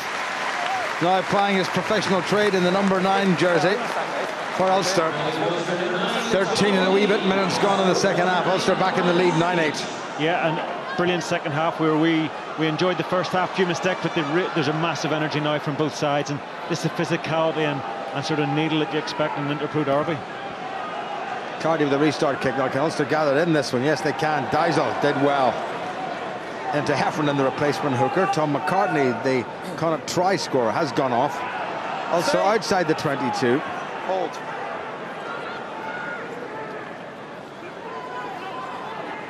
Still Thank you. in and around the 22. Piatow on the outside half position. He's given that an almighty wallop. Well gathered in though by the Connacht replacement, Steve Crosby. Into Robbie Dyack. The Ulster replacement for Alan O'Connor. Stay there. Now that needs to bounce handily for Connacht, and it hasn't. And John Cooney lets it go over, and he will dot it down for a 22 drop out to Ulster. And we just settle ourselves down, and I'll get a little sip of the tea very kindly brought to me by our audio engineer. Well done to him. Yeah, that was just unfortunate by Jack Carty. Nice idea. He realised that after Charles Piatow kicked the ball, there was nobody sweeping along in the backfield, but an unfortunate bounce. But you can just see that's the 34th time that Carty's aimed for behind Jacob Stockdale, whether or not they feel like there's a bit of space. But interesting change coming up now. Well, Chris Henry is coming off the field, and Sean Reedy is going on, and I'm assuming that Rob Herring will take over the captaincy. So one hopes that Ulster don't lose anything in terms of leadership. That's a good kick by Liliafano. Taken on by Stockdale. Play on, says the referee. Came back off a Connacht hand. Steal is good. Cooney in quickly, and Connacht have pinched that on the ground. Steal is good, the referee may have said. Muldoon, Carty. This is Crosby. Charged down by Henderson. Here's McCluskey. Still gone loose. Can Ulster pick it up? The ball is still there. Referee's happy to play on. How that has happened, then Connacht come away with it. Muldoon, who's known to kick the ball the odd time. Good tackle by Luke Marshall. really savaged Tom Farrell. Great bit of defending there. And here goes Otan Delan. Got away from the first tackler. Connacht under their own posts. Well, showing great enterprise. That was Butler. Look at the pace. Here's Healy. Little chip and chase. Ulster could be in trouble. And Piatow gets back. Finds Stockdale. Well, this is end-to-end stuff, isn't it? Here's Stockdale. Piatow again. Needs a little bit of help. Piatow gets it to Stockdale. Oh, right between the posts. The try of the season so far from Jacob Stockdale. His 4th try, and he'll never score a better one. What a finish. What a combination. What a try. Oh, that could have been a try for either side. Connacht showing unbelievable patience in their own line to run it long. Matt Healy undercooked his chip, and what a counter-attack between Charles Piatow and Jacob Stockdale. What a brilliant finish, and just such energy and enthusiasm by both these guys. And look at the celebration, how much they enjoyed it. Well, he threatened to do things in the first half, threatened to set up a try, but he's finished one off. A combination of himself and the excellent Charles Piatow, who was pretty badly manhandled not that long ago. And Ulster get themselves back into the league, or stretch their league, I should say, even more. Yeah, it's great enterprise, and I suppose we talked earlier why Connacht kicked the ball out in the full, and perhaps we've just seen the dangers of why. If you kick this back three, you've got to make sure your defensive line's there, and that's what happens whenever there's a lot of counter-attack. John Cooney makes it 4 kicks from 4 attempts and takes his total for the season for Ulster in this competition to 50. And that is a pretty decent combination. Piatow and Stockdale, Stockdale and Piatow. Doesn't matter who gets the ball. And I think that could be Jacob Stockdale nailing down his autumn international involvement, whether or not it's in the wider training squad or whether he gets another cap. But he has just been, I think he's been the shining light tonight himself, along with John Cooney. The two of them, Cooney more maybe on the defensive side, but they've both played very well this evening. Come on. Connacht have made another replacement. Owen Griffin, number 23, has come on. Carty's gone off. John Diesel. Hold. And Cooney. Sean Reedy on for Chris Henry. Ulster just need now to consolidate. There's no point doing anything too silly. Rob Herring, who one assumes is taking over the Ulster captaincy. Okay, thank you. Cooney. Piatow. He's given that plenty of height. Farrell waits. Muldoon played more games in this competition than anybody. His 240th league appearance tonight. Heffernan. Connacht still in this game. Let's not forget, here goes Farrell. Trying to get outside McCluskey, who's nailed him. Referee seems to have the hand out for a Connacht penalty. Dave Heffernan replacement against Robbie Dyack replacement. Referee playing advantage. Beelum. It's Crosby. Bundyaki, who Ulster kept fairly well shackled, but they come back for the penalty. Andrew Brace will not be the most popular man in this part of the world. No, I'm not sure whether that was from McCluskey not going aware. Dyes up being the second man in. But also just have to keep the patience, because Connacht haven't really shown a lot, bar their try. They haven't really put Ulster under too much pressure, so if they can just keep their discipline in their defensive line, then they shouldn't have too many problems. And as the game goes on, Connacht will try and force a bit more. They'll hopefully have opportunity to extend their lead. Louis Ludick coming on. A little chip into the corner by Steve Crosby. Now who's going to go off? Green 5. Come on. Number 5. 14, guys. Number 14. Tommy Bowe is leaving the field, and Louis Ludick is coming on. Connacht likewise have made a replacement. Quinn Brew is going off, and James Cannon, I think, number 19, is coming on. So generous round of applause for Tommy Bowe leaving the field.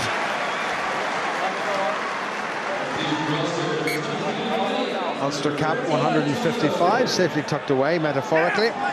Connacht's line out, and a good one it is. Remember, only 8 points between them. Connacht trying to close that gap. Ulster really digging in, but Connacht shoving. Dave Heffernan has the ball tucked in cleverly. Ulster trying to stretch through Henderson. It's gone down, and Ulster have done well. They may have gone to ground, but the maul was there, and Ulster held it up off the ground and get the put into the scrum. Good defending by the home side, and my word, and they needed to. Yeah, very good, because we just talked about needless penalties and putting themselves under pressure, but great line-out defence, and John O'Gibbs, no doubt, will be very pleased with that. We just saw Ian Henderson right in the midst of it, reaching through, putting him, the ball carrying under a lot of pressure, and Connacht just couldn't get the ball away, so Ulster will be very pleased. And this is now one of the parts of the game that's so big now, the so-called exit strategy. Joe Schmidt with the head well covered up, and Andy Farrell, his defence coach, beside him. Crouch! Bind! Set! Stable! Stay square one! Into the final quarter of this game, picked up by Diesel. Brings it in field. Ulster can't afford to lose it from here. Sliced.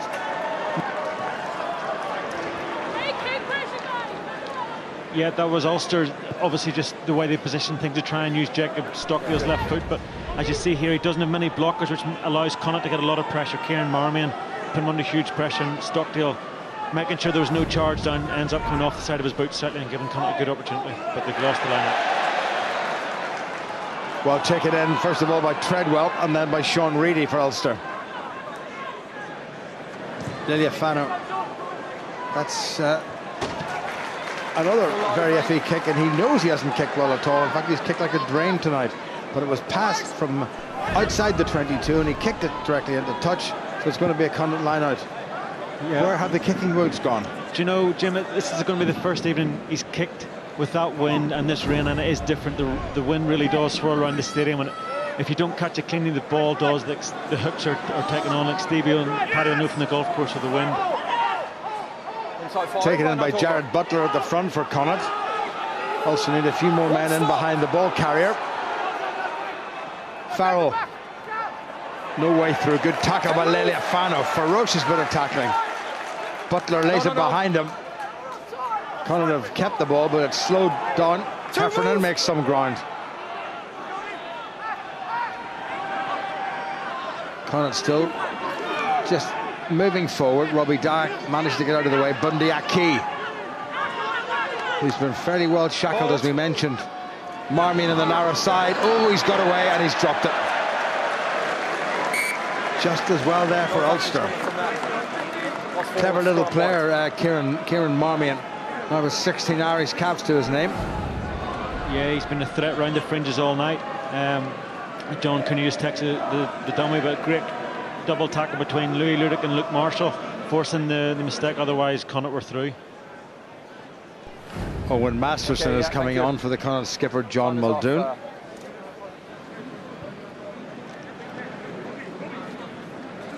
I think this is the stage now where if Ulster could just get another score, it would give Les the opportunity to perhaps take maybe one or two players off with an iron next week. I'm sure he'd like to get a few guys a bit of game time as well, whether the likes of a Paul Marshall maybe wants to get some more time, Peter Nelson, John Andrew. But while it's this tight, he's been bitten a few times with early substitutions. I think he'll sort of try and keep this group of players on for as long as he can.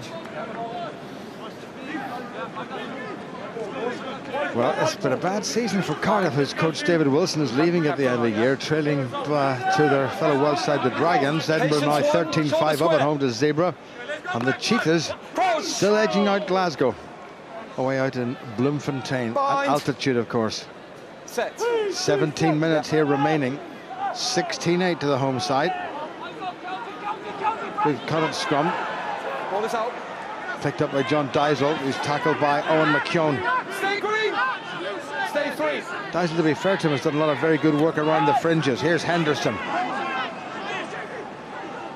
Plants it back nicely. Still inside the 22, Cooney.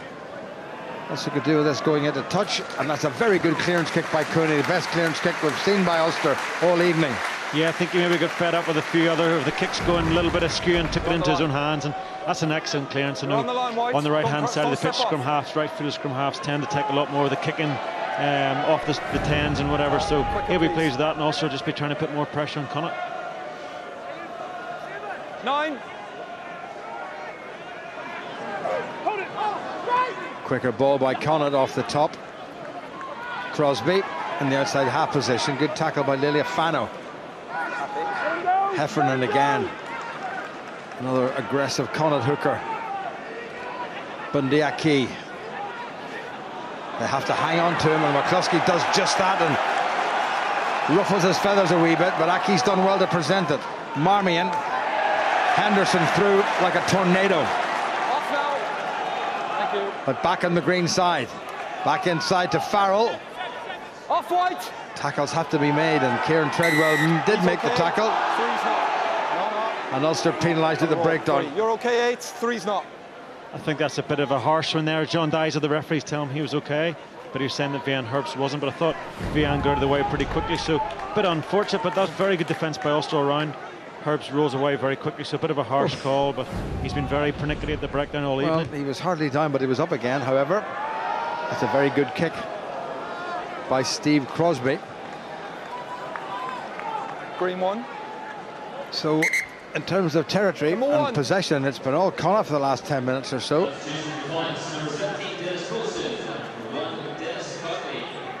Connacht bringing on another Dennis for a Dennis Buckley going off, and Dennis Coulson coming on. He's 23 years of age. Numbers quicker. Had a spell, joined Connacht this season from Grenoble. His Grenoble teammate Chris Farrell, formerly of Ulster, went to Munster. Good straightforward line out. Marmion steps inside Reedy. Ulster got to make the first top tackles. Marmion into a little bit of heavy traffic there. Well taken by replacement Owen Masterson. Still there for Connacht. Anybody who watched their game against the Scarlets last week will know they will not give up at all. Little chip through that could go anywhere, and Piatau just dots it down for the 22.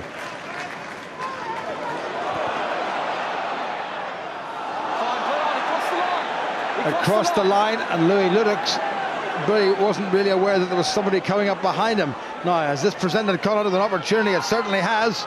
That's good driving forward by Owen Masterson, who started against the Scarlets last week.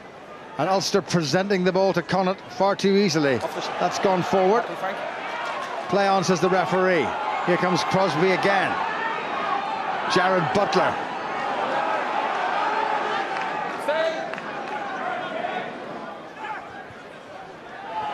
Great tackle by Robbie Dyack on the replacement prop Coulson, but Connacht still have it. They're back inside their own 10-metre line now. Robbie Dyack again, out to Aki. He's got the pace to get outside Rob Herring. That's a good inside ball, and a good tackle by Cooney. And the clearing out was by Matt Healy, the Connacht left wing. And Ian Henderson has stolen it. And how vital is that? Here goes Herring up that narrow side. Back inside, good support from Sean Reedy. Also showing a little bit of old-fashioned grit and bloody mindedness now. Kyle McCall. Help from Herbst. Ludick. Diesel. Well, he looked for the pass when he should have been consolidating, shouldn't he?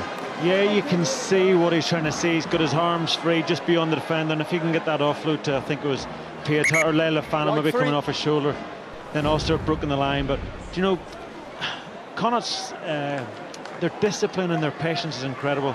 To have led that Bundyaki break, they were working backwards, and then they just made a break from nothing. But great cover tackle again, Luke Marsh on John Cooney again, and then a good turnover by Ian Henderson. So Ulster just need to hold on to the ball, as we said, Jim. Their try came from patience by holding on, going phase after phase, drawing the penalties out of Connacht, and I think they just need to do that. They're creating the opportunities, they're just sort of forcing it. But I think tonight's going to be a great preparation for next week against Wasp. I think Wasp will play a similar kind of game to Connacht, with a lot of balls out the back and a lot of width and broken play. So it's a good, if they can come through with a win here, it'll take good confidence for next weekend. Well, look, Wasp will probably bring even more pace to this game. Rodney Ayew, formerly of Connacht, was on the bench in that famous day away back at the end of the season in May 2016 when Connacht lifted the trophy. Ayew and John Cooney, now with Ulster, were on the Connacht bench that day. And as we mentioned earlier, 9 of the starters from that famous final began here for Connacht. So IU up against Dennis Coulson. If it had been Dennis Buckley, then they would have known a lot about each other. But Coulson has just joined, so this will be the first time they've locked horns.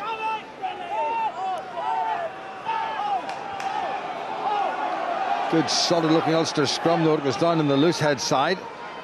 That's Crosby. Good tackle on Bundy Aki by who else? Louis Ludick. Doesn't miss too many. Henderson flings himself into it. Ball is there. Ferocious defending by Ulster. Taken on by Owen Masterson. Marmion. Cannon stopped in his tracks. But still there for Connacht. Here's Bundy Aki. Matt Healy. We got a little glimpse of his pace some time ago. Still there for Connacht. Marmion, Bundy Aki in the outside half position. Coulson, the replacement prop. Heffernan. Well tackled by big Stuart McCluskey, who managed to hold him up off the ground. Referee is having a good look. And it's an Ulster scrum. Very, very important tackle that with 10 minutes to go from Stuart McCluskey. Yes, Stuart McCluskey's brought a lot of physicality tonight. I think he's sort of seen his opportunity himself and Luke Marsh against Bundy Aki. Everybody's presuming Bundy Aki will be involved in Ireland, but that's great. And then you just see both Jacob Stockdale and Rob Hearn firing into it, and as soon as you hear the call from Maul, you know that ball's not coming back. Ulster are allowed to lie all over it once that call's been made. Connacht have made another replacement in the front row. Conor Carey is coming on, the Ulsterman, to take the place of Finlay Bealon, the Irish international.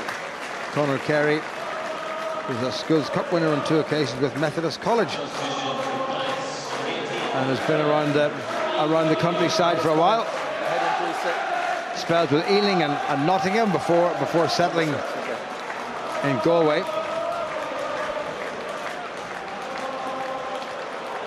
10 minutes remaining. Ulster leading by 16 points to 8. Not quite the 25 points scored as predicted by Stephen Ferris.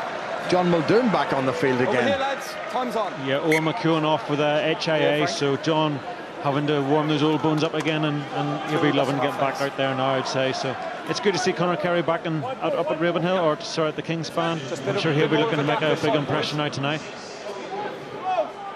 Finds himself on the near side of the scrum up against Kyle McCall. Crouch!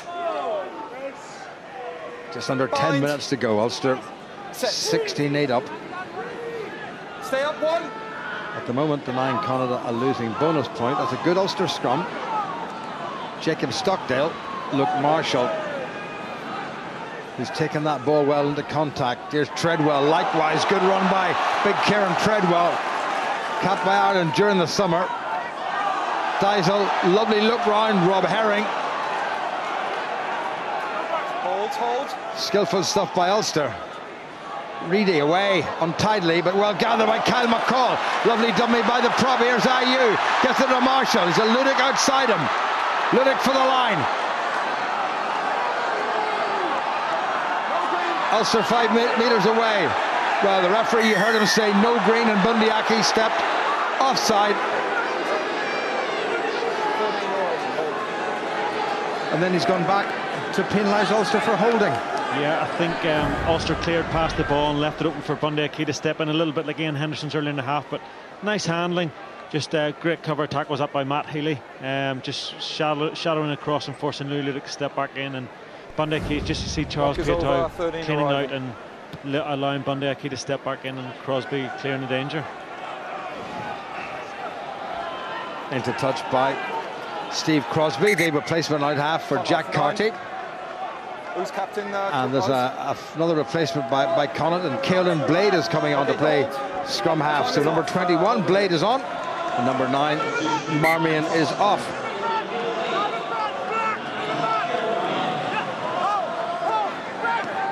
Back in Connacht's side, have they got the strike power to go from deep?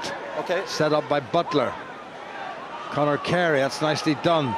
Slick hands here. Good tackle once again by Luke Marshall, whose defence has probably been the best of the season so far. That is a thumping bit of tackling there by Ulster and by Jean Diesel. Big fella really put himself about, and he's forced the turnover. Little chip and chase. Here comes Stockdale looking for a second dive there by Charles Piatow. Now where is the ball? It's in the middle of that, and Connacht have won it. But they're right back in their own line. Well, Aki's hanging on to John Cooney somewhat unceremoniously. Has that found touch? Yes, it has. Taken quickly by Liliafano to Louis Ludic.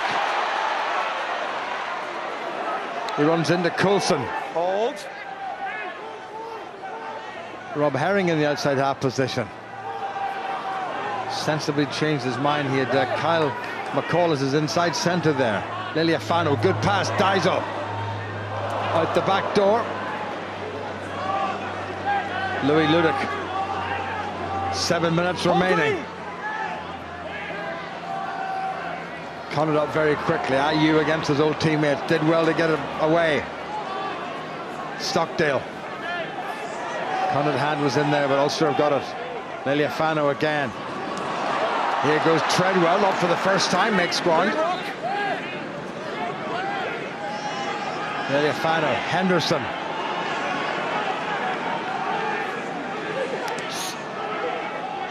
Ulster just have to keep the ball. Ludic wide to Piatow. Chip and chase. That's a clever kick by Piatow. He needs the bounce to be kind, and it is. It's going to be a Connacht ball, but Connacht are where Ulster want them, within 10 metres of their own line. Yeah, very sensible by Piatow there, just forcing Connacht to try and go from deep and hopefully force a mistake. Lovely vision earlier by Stuart McCluskey, the grubber through, but brilliant covering by Dave Heffernan. Showed a great turn of pace on the turn with Jacob Stockdale, Charles Piatow and McCluskey following through. In you come then. Back you go. Ian Henderson told to get back 10 metres by the referee. It's well won by Connacht. There's been nothing wrong with their line out all day. Here's a wee chance for Connacht. Oh, there's a tackle missed by Robbie Dyack. And away goes Steve Crosby. Ulster get over it. They've slowed it down. Referee's given the penalty against Ulster. Playing advantage. Here's Farrell. Held up by McCluskey, who's been very good in that department. Still playing advantage to Connacht. Owen Masterson across his own 10-metre line. Butler. Dennis Coulson, the loose head prop. And he is coming back for the penalty with just about 5 minutes remaining. To win this game, Connacht need more than a converted try in. They do, and they'll be obviously forcing the kick this as deep as they can, but that was unfortunate. Good cover tackle by Stockdale, but Ulster will be disappointed to have let Connacht out of their own defensive area so easy. But again, not great length off the touchline here, but Connacht will know that just need to make touch to get an attacking platform here. A few changes maybe coming up now from Ulster. John Andrew coming on for Time is off. Rob Herring. Captain Oz. Made a rare start last week against Zebra. Open up.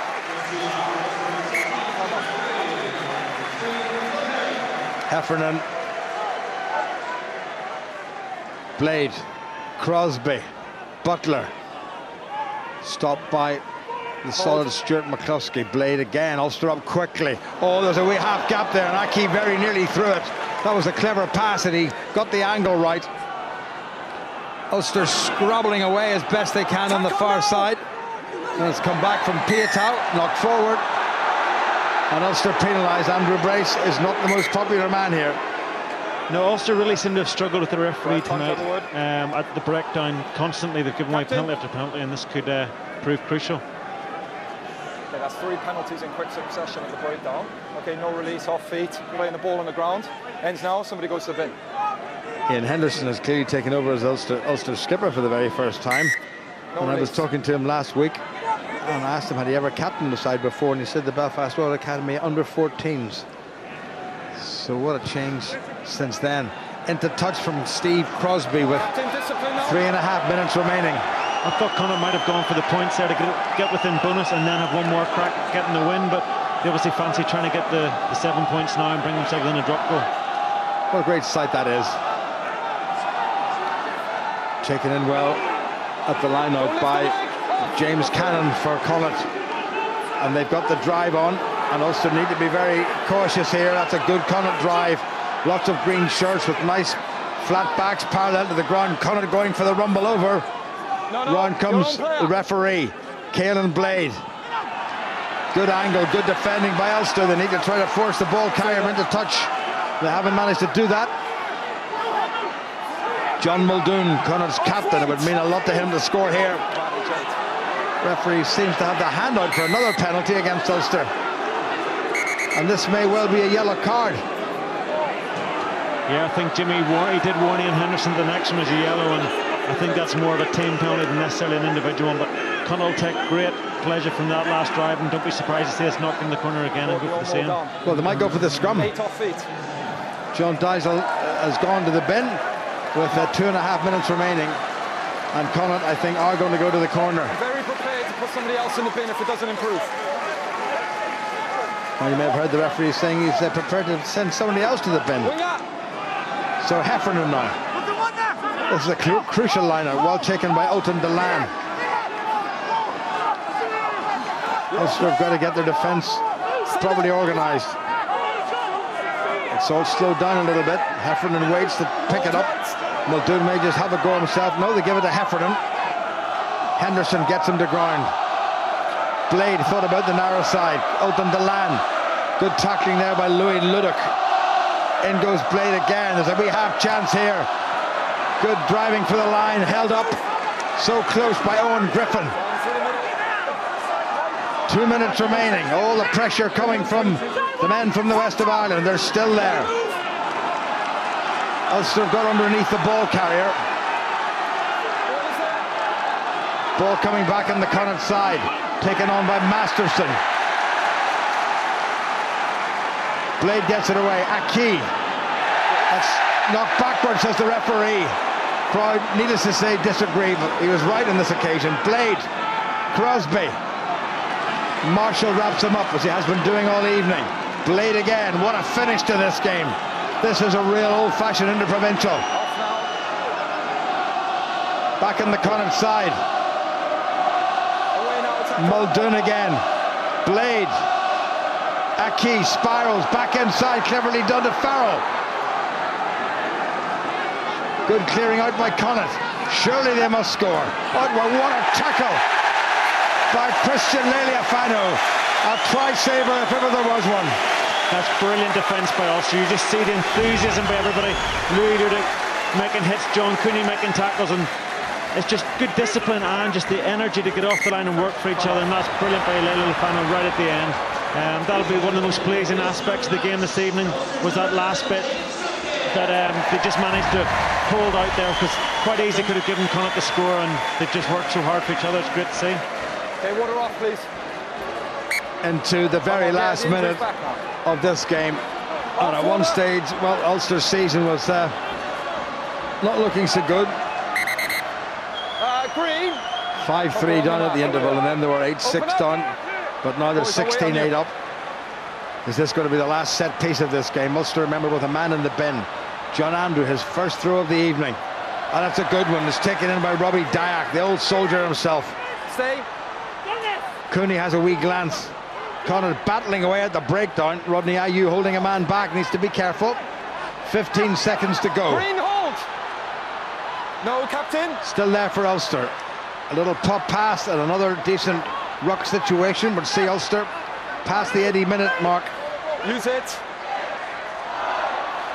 Into the red, and Cooney. Ulster looking to set it up. It has to go into touch from here. It was set up by Sean Reedy, and John Cooney does the honours.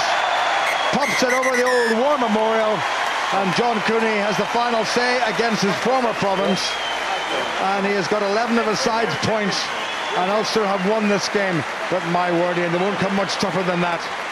No, it was a very physical, difficult game for Ulster tonight.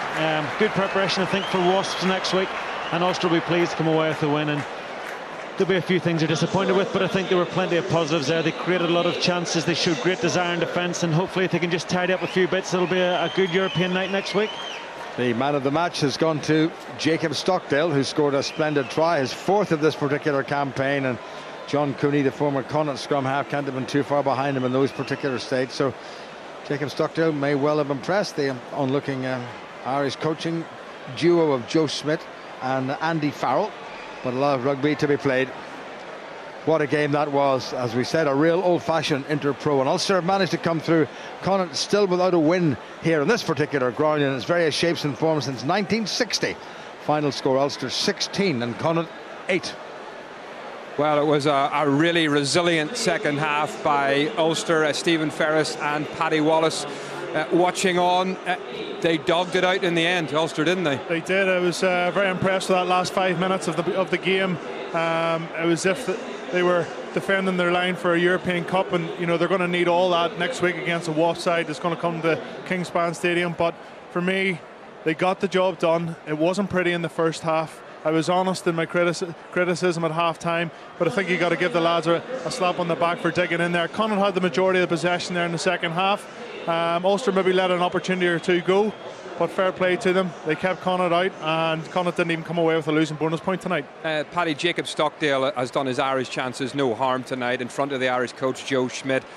Another very, very solid performance by young Stockdale tonight. Yeah, he ticks a lot of the boxes that Joe looks for in a winger. Big and physical, dominant in the air. Joe relies a lot on his kicking game, and he wants his wingers to work hard and be able to challenge in the air for possession, which Jacob does. But also he has the X factor, like you see here. Bags of pace, an eye for a break, and he was really the difference in Ulster's attack going forward, creating opportunities which we didn't capitalise on in the first half. There you go, getting in, being dogged on the ball at ruck time. And setting up and then scoring Ulster's try, which ultimately won them the game. OK, well, let's hear from the man of the match, Jacob Stockdale. He's with Gavin. Well, Jacob's so tired, he's just said well played to me. That was an intense second half, wasn't it? Yeah, Flip, it was. Interpros are always going to be tough, and you know, phenomenal second half of the boys. Like, our defence was class, flying off the line, smashing lads was great. Yeah. Was that the message at half time? Yeah, just you know, tidy up a few things, and you know, like we knew probably we had the you know, kind of upper hand on them, and just had to go out and, you know, really go intense and work right to the final minute. Yeah. You've scored some special tries in your short Ulster career so far. Talk us through that one, and where does it rank? Yeah, that was up there, like, so it was. Yeah. To be honest, most of the time it feels like I'm just trying to keep up with Charles. So yeah, it was good to maybe, you know, be in front of him this time. Yeah. Huge result. Does that really keep the momentum going into the European campaign, and then obviously Leinster as well to come? Yeah, you know, we had a big point to prove after the match last week, and you know, that was like, we trained, you know, really well this week, and yeah, it you know, gives us really good momentum. Winning Interpro is the best way to kind of go into a European week, so it's pretty exciting. Interpros feel different, do they? Yeah, a lot different. Every hit seems to be harder, so it does. Yeah. Joe Schmidt was up there watching. Good night to score a try under the sticks. Yeah, I suppose so. I didn't know that, but that's good. Yeah. Yeah. No. Well, can't think too far ahead now. It's just Ulster at the moment. Yeah. Okay, well played. Congrats, man. We'll maybe ask David Callahan on behalf of Guinness to present your man of the match award. Well done to Jacob Stockdale. It was a real moment of magic in the second half, wasn't it? I mean, it was Ulster could have conceded a try and then turned it over and scored a wonder try of their own. Helter-skelter stuff here. Matt Healy, who's got bags of pace, goes for the chip over the top. Charles reads it really well. As soon as he gets it, he gets on his bike, puts a lovely pass in, and this is where it all starts from. Just good step inside, and he keeps following. As soon as he gives the pass, you get back on your bike and you get back on the inside trail, and that's exactly what he did. I'm not sure about the celebration before he scored, but it's a fantastic try, end-to-end stuff. But he just comes across as a real genuine, down-to-earth fella. I just don't think he understands how much potential he has, because I think this guy could be world class. I mean, you heard the atmosphere in the stadium, Paddy, lift after that try, and it really gave the Ulster supporters something to get behind. And it was strange just before that, wasn't it, that it actually took a decision against Ulster when Charles Piatoy was taken out to get things going. The try was the turning point in the game that shifted all the momentum. But prior to that, whenever Charles Piatoy chipped and breaking out from defence, nice hands by Luke Marshall, putting Charles into some space, and he chips and goes here, obviously taken out in. Is that a yellow card? I think it is, because he turns his shoulder. He has a responsibility to Charles to protect him. Obviously, the shoulder contacts with the head, and to have the technology in front of us in the Kingspan, and for the referees and touch judge to miss that was a very, very poor decision, and something that is under the microscope at the moment, obviously, and has been for the last 2 years. So I was very shocked that they missed that. Stephen, I thought the referee was fairly average tonight. A couple of decisions that went against Ulster, and I think there was a couple of decisions that went against Connacht tonight also. And that was a huge decision. But you know what? It was like a switch was just flicked on, and Ulster said, right, hold on a second. The crowd were up in arms. The atmosphere within the stadium just went from 0 to 100 straight after that. And as soon as that happened, it was like, right, boys. Which was great. This is an Interpro here. That's it started. We're going to go all guns blazing. And it was just so good to hear that atmosphere. But why do we need that to get us going like that? Why does it? The crowd obviously needs to feed off something, and also weren't performing to lift the crowd. We shouldn't need an incident like that where we're robbed by a referee in order to kick the team into second or third, fourth gear. And that's something that Ulster need to look at. But is the result or the performance the most important thing tonight in that second half? I think it's a result, because if they had went in with a loss into the Wasps game next week, they'll be walking into training, as I said before, in doom and gloom about getting beat at home to Connacht, who haven't won here for 50 odd years, but they've got the victory. The confidence will be building again. Jacob Stockdale referred to having an awesome week of training leading into this Interpro, so hopefully they'll have another awesome week and they can have exactly the same result against Wasps next Friday, although I don't think it's going to be as easy as it was tonight. Do you think that performance tonight, Paddy, is good enough to beat Wasps in Europe next week? No, it's not, but I would prefer them to have a performance like that prior to Wasps than Ulster going out and beating Connacht by 40 points, because then I think complacency sinks into the squad, whereas there's a lot of work on still to do this week. John O'Gibbs won't be happy with parts of the play, and they'll be back to the drawing board and coming out with a very intense training week leading into Wasps. And do you think the starting team we saw tonight will be the starting team, barring any injuries, of course, that you'll see against Wasps next week? I think so. There were some great individual performances in that second half. I thought Kieran Treadwell was coming under the ball at a lot of pace, getting through the tackle. Big Ian Henderson put his body on the line numerous occasions in defence. We didn't see him as much in the second half with ball in hand. But I think pretty much the starting 15, Stephen, you're going to see roll out for next week against Wasps. Yeah, but as you say, Paddy, it's going to have to be an increased level of performance again. It will be, and there'll be guys that'll be smarting from the Zebra game, like Andrew Trimble, Darren Cave, that will want to be impressive in training this week to put their hand up for selection. I would say that's close to the team that Les will select for next week, but I think there's still healthy competition for places. OK, Paddy, Stephen, thank you very much indeed. We have lots of live rugby to look forward to here.